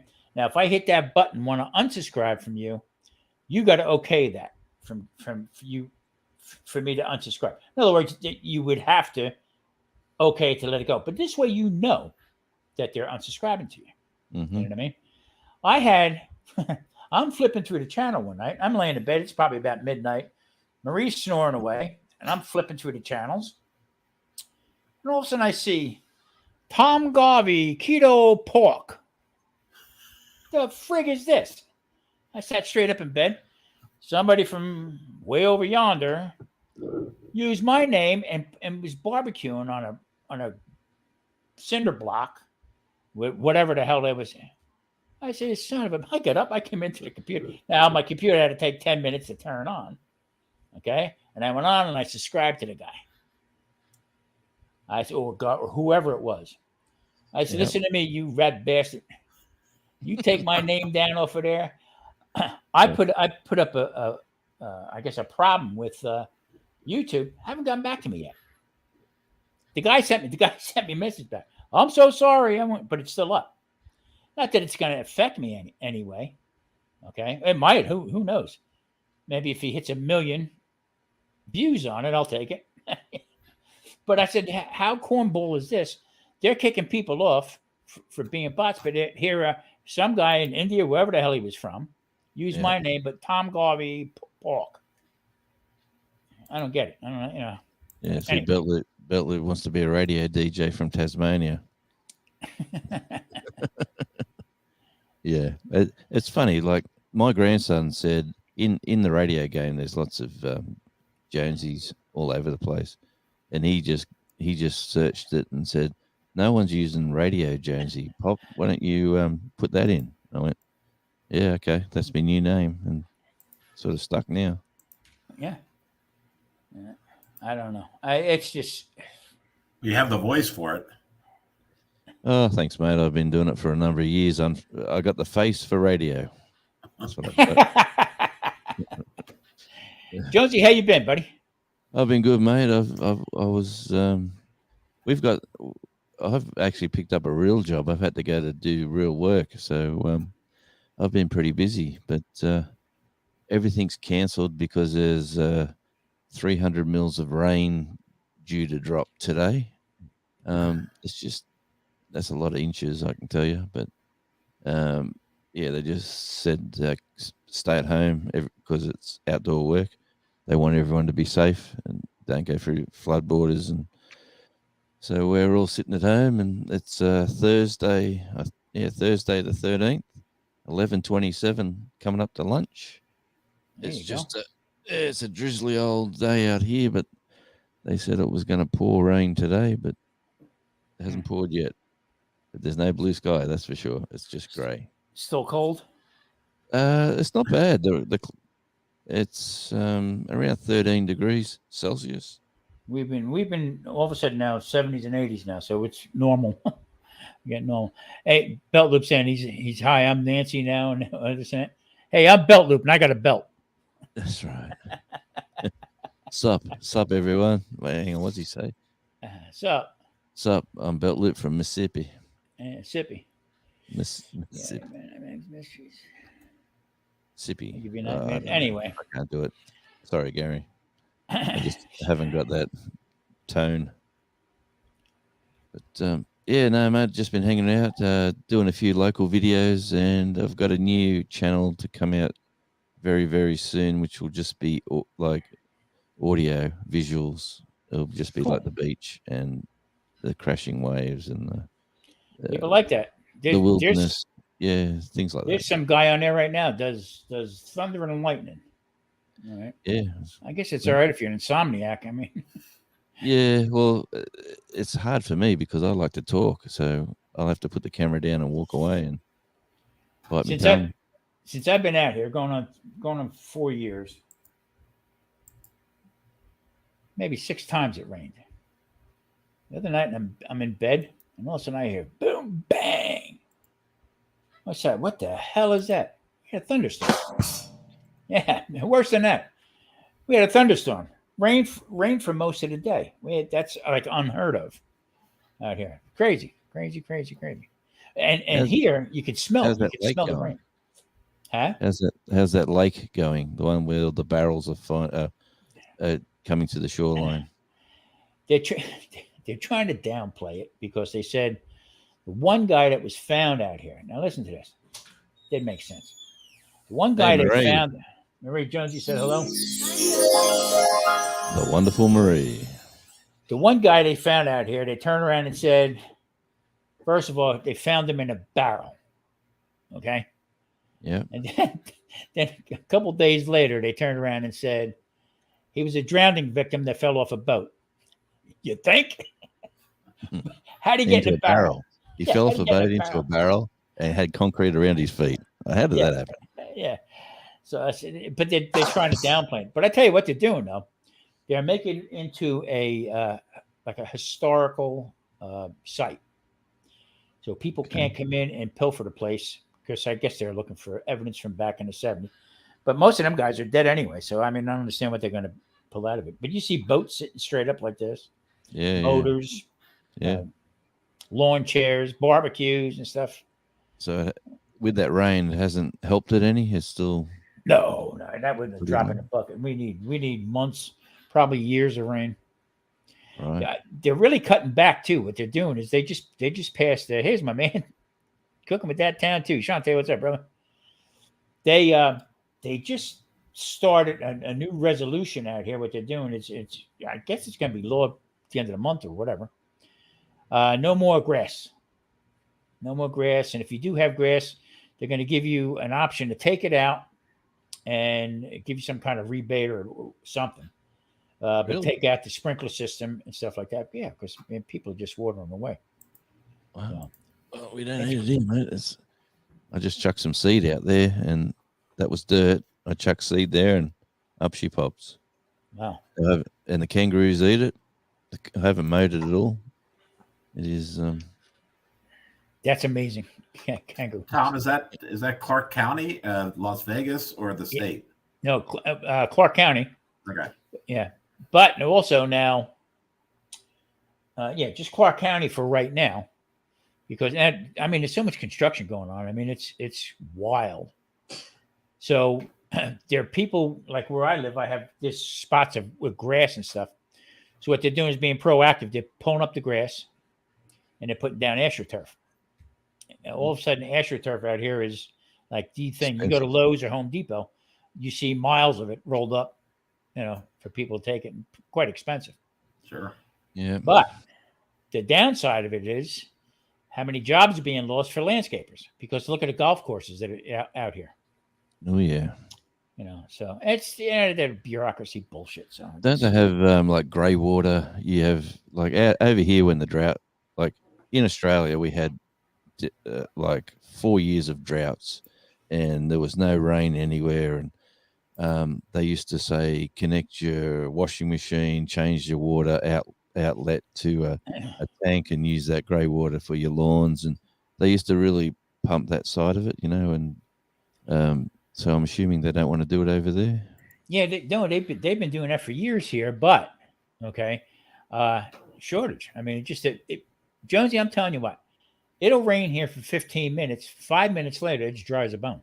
You don't even know it rained. Yeah, it's crazy. Well, Cooking with that town too. If you drop keto, type in keto and leave your link. He's got some great rubs and stuff right there. Matter of fact, he's got his sugar-free.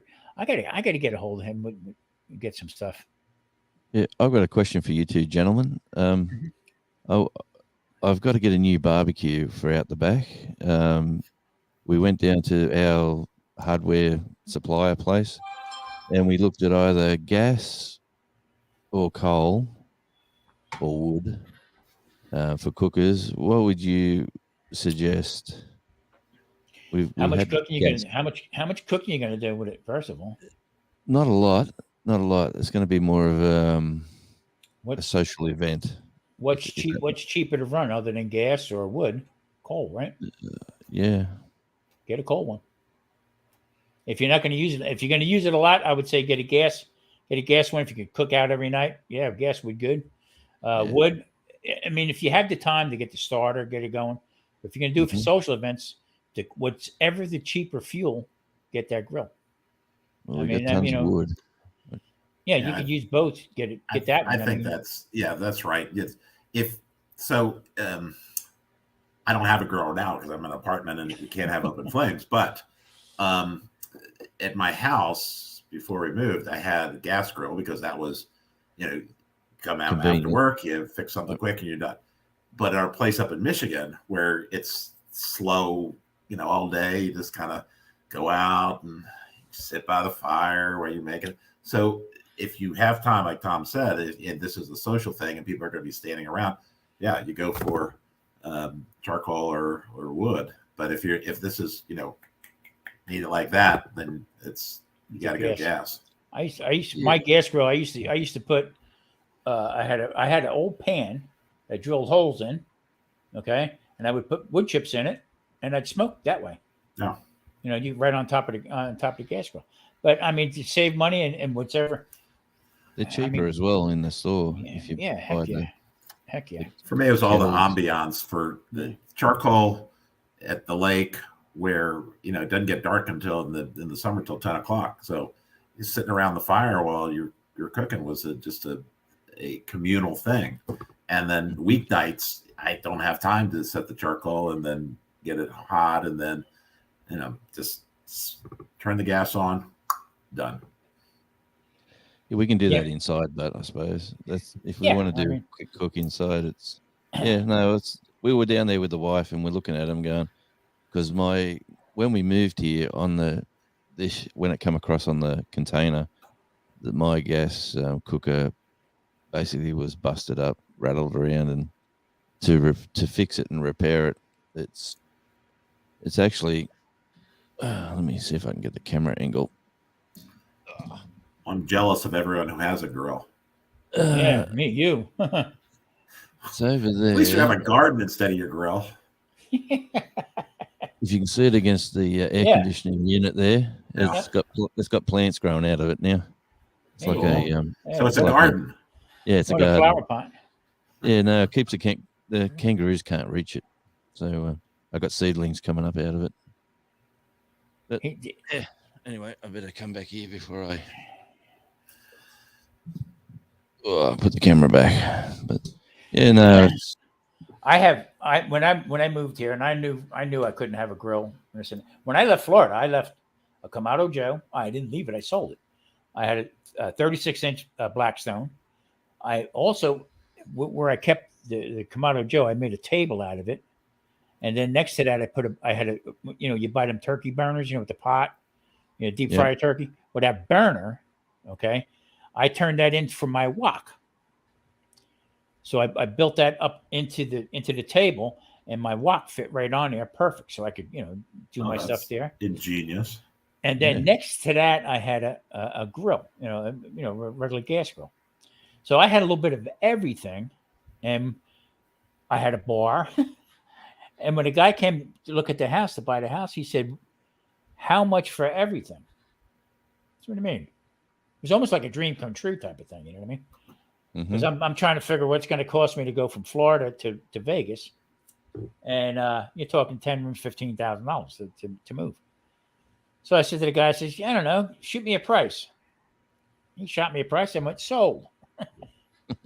I told Maria, I said, "Just pack my underwear and a shirt. We're out of here." And I sold tools, everything, table saw, everything. Yeah, everything. So it was a good deal. Mm-hmm. But I missed my grill. So when we moved here, we got in here, and I talked to the people up front. I said, "What can I have? What can I cook with?" She said, "Electric." It's okay. So I bought an electric smoker. A Masterbuilt. Yeah. But what I do with that is, I'll take my cast iron Dutch oven. I'll put coals in that. Okay. I'll fire that up. Open the door. I got the grate. I'll cook everything up on top and over top of that fire. Nobody knows I got a fire going on inside there. I'll cook on that, and then shut the door and just let it burn out. I'll grill my steaks and everything else out there. I got a little from the restaurant. I got a little burner, butane burner. We had at the omelet station. I got 2 of them. I'll put that out there, and I'll do my steaks and stuff outside. I don't like to smoke up the house too much, Yeah. So we've got a little aluminium like fire dish just on the little hill here, and we've you know what, like, coal it down a bit and chuck a wok on top of it. That's not a bad idea. Like, get a little corner of it sort of away from the rest of it. I might try that little idea. I used to ride. I had a golf cart. I had one of them souped up golf carts, and I used to ride around the neighborhood.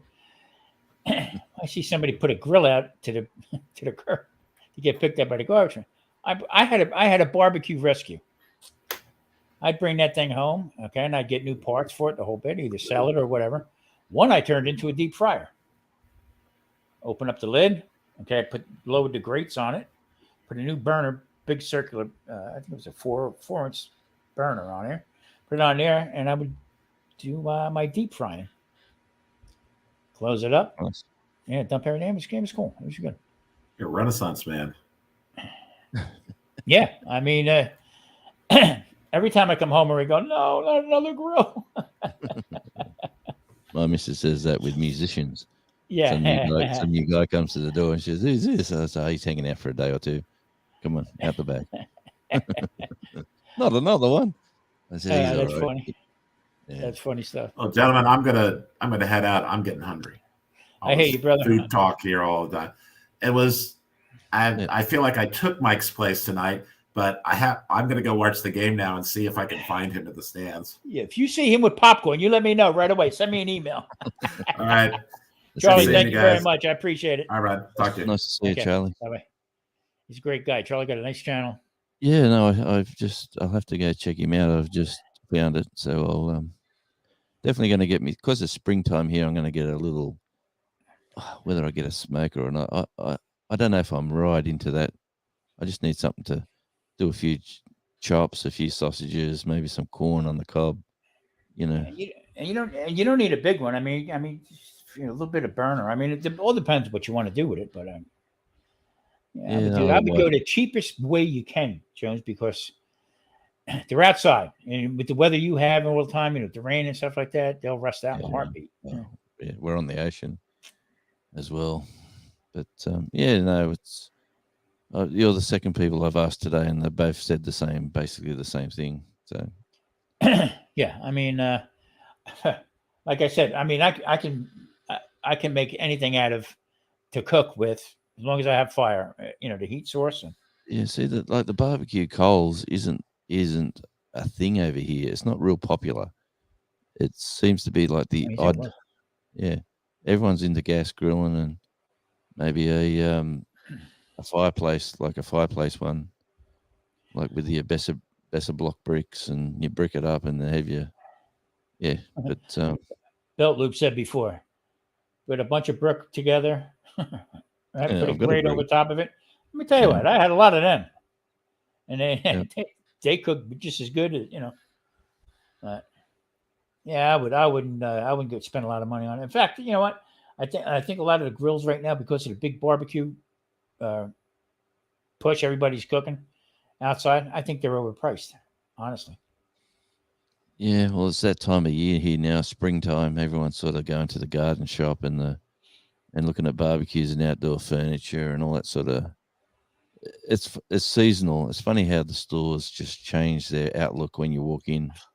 Yeah, you walk in. There used to be the fire pits and because it's winter, and you'd have what's those Mexican ones that have got like they look like a swollen bottom and it goes up to the chimney. Yeah, with the terracotta ones. Oh yeah. Yeah, they're huge. They're expensive too, but yeah, they are.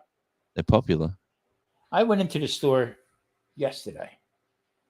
And I walked in. I mean, we have Halloween here. Okay. Yeah. I almost went into Sugar Shock. I started shaking. Freaking one aisle, and this aisle is really long, like the length of the store almost. Okay, both sides with candy. Mm-hmm. Holy crap! And not cheap. I'm from the era where you had penny candy. Now this is mini penny candy. Yeah. Do they still is it still that popular where people are letting their kids out, walking around the neighborhood, knocking on doors? Is it still? I've been away from it for a while, so I don't know where I'm at now. I don't think out here they let them go into a casino. That's what they. but no, I would think so. I know when I was in North Carolina, they did trunk or treat, and they would mostly do that at a church parking lot. And the kids would go from car to car to car. In other words, you put your candy in the trunk of the car would open, and then people would hand out candy there. A lot of places are frowning on letting kids out by themselves, knocking on doors. Well, times are changing. Yeah. I mean, let me just stop and think. But when I was a kid, holy crap! I mean, we'd go all over the place.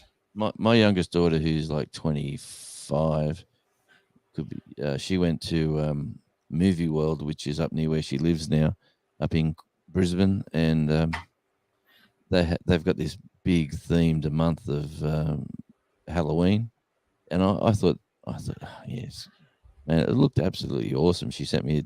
They've got all these actors, like the light show at night, the themed rides. Yeah, it's. She said, "Oh, Dad, it's huge up here." And I said, "Well, good on you." But she sent me all these pictures. Look really cool. Well, if they come knocking on my door, I'll give them garlic. That's all. I got no candy. He's an orange. Yeah. I don't even have an orange. Oh yeah, sugar. Yeah, she's 36-inch. I guess he's talking about Blackstone. $197. Well, So what's that? yeah, grill? it's been. I've been hanging in there, kiddo. I mean, I haven't heard any more about playing, so I guess I'll put that on the back burner. Well, that's sad. Yeah, it is. It's kind of because I was looking forward to it. And, Yeah. You never know. You never know. I mean, all of a sudden now they're starting to get a couple big acts coming back out. Yeah, And, just go find a lonely bass player somewhere, and then you've got the back line, and you're ready to pop in for somebody. Yeah, and you know what? And that seems to be the way it's working right now. Yeah, we have a Guitar Center here, and I left my name and number there, but I got one call from some kid. Hey, you want to play? No. Yeah, man. I'm hearing you. I wanted to put my foot in your ass. Yeah. Yeah. Oh no. There he is. Hey, Tom sent you a text with some information. So that must be the phone school. on mute, Mike. Let me see here. Trying to get if I haven't said hi to anyone in chat, sorry about that. I'm really slack on reading chat while I'm. I've got a thing where I look at the person I'm talking to, where it's a bit silly because I know we're looking at the screens, but I still look at the person. I've got to learn to not look at the person and look at the chat. But anyway, hey, Mike, no problem, buddy. No problem. So how's the popcorn? Did you send him back? See? Tom, belt loop something else. Okay. Yeah, it's so I see on the screen here. Yeah, you're coming up to 3 hours, mate. So you've been on for a while. Yeah, I'm gonna cut it back on that. I wouldn't go. In fact, I was just gonna go 2 hours, but then I was glad to see Charlie pop in. And I tell you what, I had a lot of people pop in. It was good to see. Yeah, well, I'm usually working. This is like middle of the day for me. Yeah, but because it's this rain event, I'm sitting in my little room and saying hi to people I usually don't get a chance to do now. So yes, I can, Randy. the thing, what me and Mike were talking about, I think we're going to give it a try. We're going to do the lives are nice, and you talk back and forth with people and feel like we're rambling on about the same stuff over and over again. But I think what we're going to do is we're going to both cook. We're going to set the cameras up. I just got a new camera. Yeah, I've seen that video.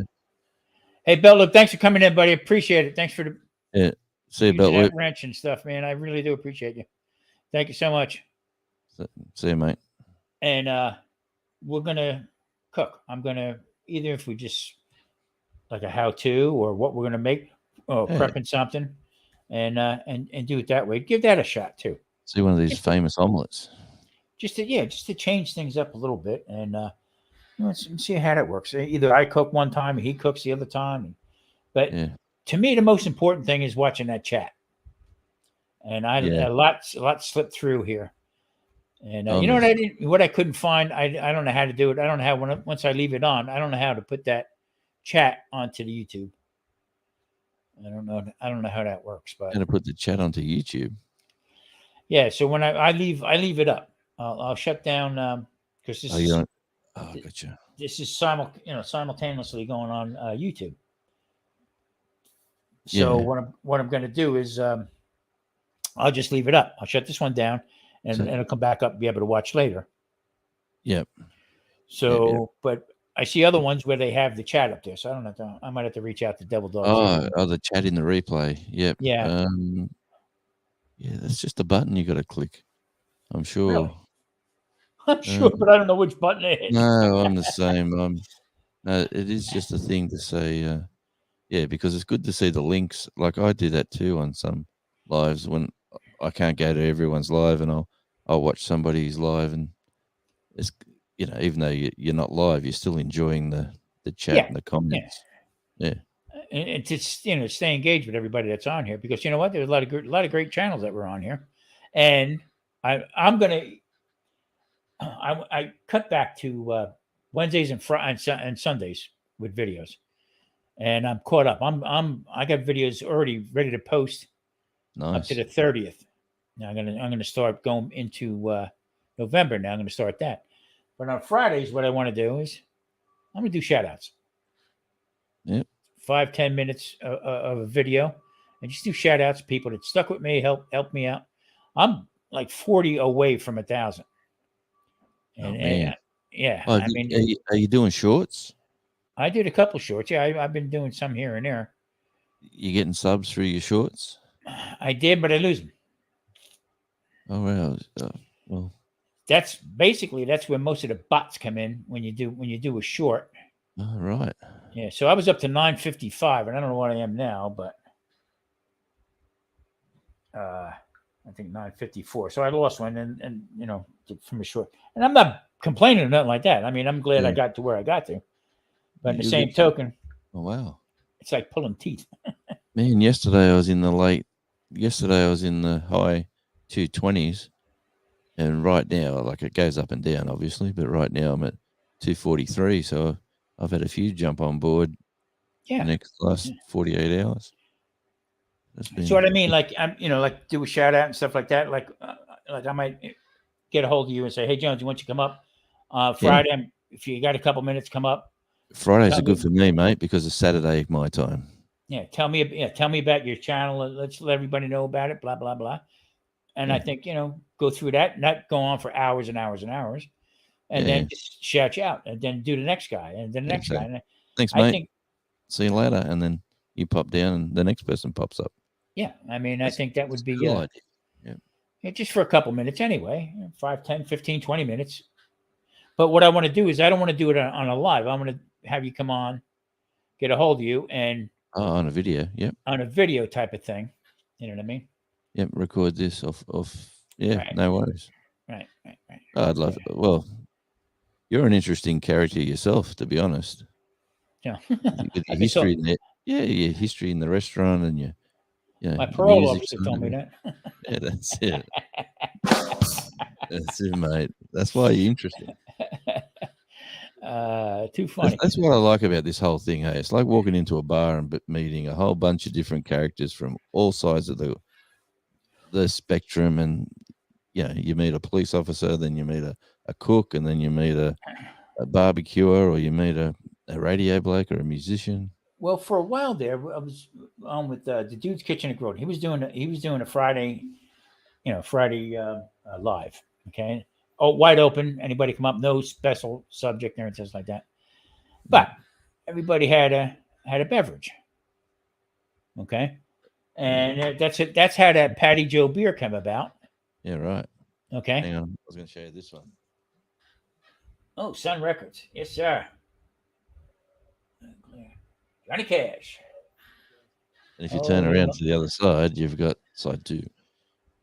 Walk the line. Walk the line. Wow. Yep. Sun Records. I had a whole bunch of 78s of that, all that stuff.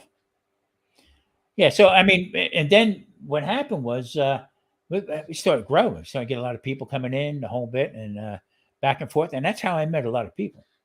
I mean, it was something else. It really was. Yeah. So what you got coming up, Jones? I filmed the other day. I was down in an area called Strawn, which is on the west coast of the island, and that cops the like the Indian Ocean heat and the Southern Ocean mix. See, Randy. It's usually pretty wild weather, but The day I got when I got there for a bit of work I was doing, I took my cameras. In the morning, it was nice and calm. Everything was like glass. The water was beautiful. And then I went to the beach later in the day where 200 whales or 300 whales beached themselves about a week before. Wow. And I just walked around there. There was not much to see. It's all been, they saved about 30 of them and the rest of them perished, unfortunately. Yeah. But yeah, no, I sort of went down there. I might make that into a bit of a video. That's my next project. Yeah. That'll be out shortly. I watched one on your other channel. I watched a couple guys that you had promoted and stuff like that. It's all good stuff, man. And, you know, there's some good music out there, man. There's a video I highlight at the start when you go into the radio page. It's She's in Love with Herself by Michael Carpenter. If you watch the video, he's every character. He's the whole band. So he's the guitarist, he's the singer, he's the bass player, he's the drummer, and they've edited it expertly. And it's like, you know, when the same person, he's wearing a hat in one, he's got a wig in another, he's bald in another, he's got the baseball cap reversed in another. It's the same. It's the same guy. He's a wonderful musician, producer. Yeah, that guy should be a celebrity. You know, but I don't know what's going on. You know, when I talked to the guy, he said that he was having trouble. Nobody getting back to him and this and that. But the same token, I didn't hear anything if he picked up any other musicians and stuff. I mean, I don't know. It's, and I think it's one of them things that's going to hit. It's going to hit. And I think at this stage of the game that the experience levels of everybody would be the same. So rehearsal, I mean, as far as timing and stuff like that, would be key. And I don't think we would have to spend months rehearsing. You know what I'm saying? I've got a plan of attack. You find some quality singers or musicians. You find a band with a singer. I'll apply to the government here because they're giving out grants for importing acts to improve everybody's. I could get a small grant, and we'll see if we can get you a few gigs and you get a holiday at the same time. Yeah, how's that? As long as I can have a leg of a patty melon, that's all. I don't care about nothing else. Yeah. Well, you have to get Paddy to come over. He'll show you a leg. He's only in Victoria. They're copping the rain today too. So yeah, Victoria and Tasmania are copping a drenching at some stage. It's just light drizzle here at the moment, but steady rain, but it's not like it's supposed to be. Did I ever tell you the story? But you know Taz, right? Yeah. Okay. Well, Taz was on live one time, and through the Last Chance Cook-Off, we met. Hey, how you doing? He connected with me, and I connected back and forth. So he was on, popped up that he was doing a live. So I get on. Hey, Taz, how you doing? Nice blip that he is, right? He turns around and says, "Oh, look who's here! Tom Garvey, the ghetto cook." Yeah, that'll be him. Then he couldn't apologize enough. Oh, I'm sorry. I said, not a problem, dude. Not a problem whatsoever. That was funny as hell. I laughed my ass off. I didn't mean it. I swear I didn't mean that. He's down the other end of the island. We had a bit of a chat once, but yeah, I gotta get down and meet him and shake his hand and just film a bit together. It'd be quite fun. Yeah, well, Jones, I think I'm gonna hit the trail, partner. No, all good, man. I'm glad I got to catch you, mate, and say good. Yeah, we got to do this again. Like I said, I'm going to get a hold of you, and I'm going to maybe do a little brainstorming, and maybe we can put that up and maybe get some different catchphrases and stuff going on. Well, mate, I'm all for that.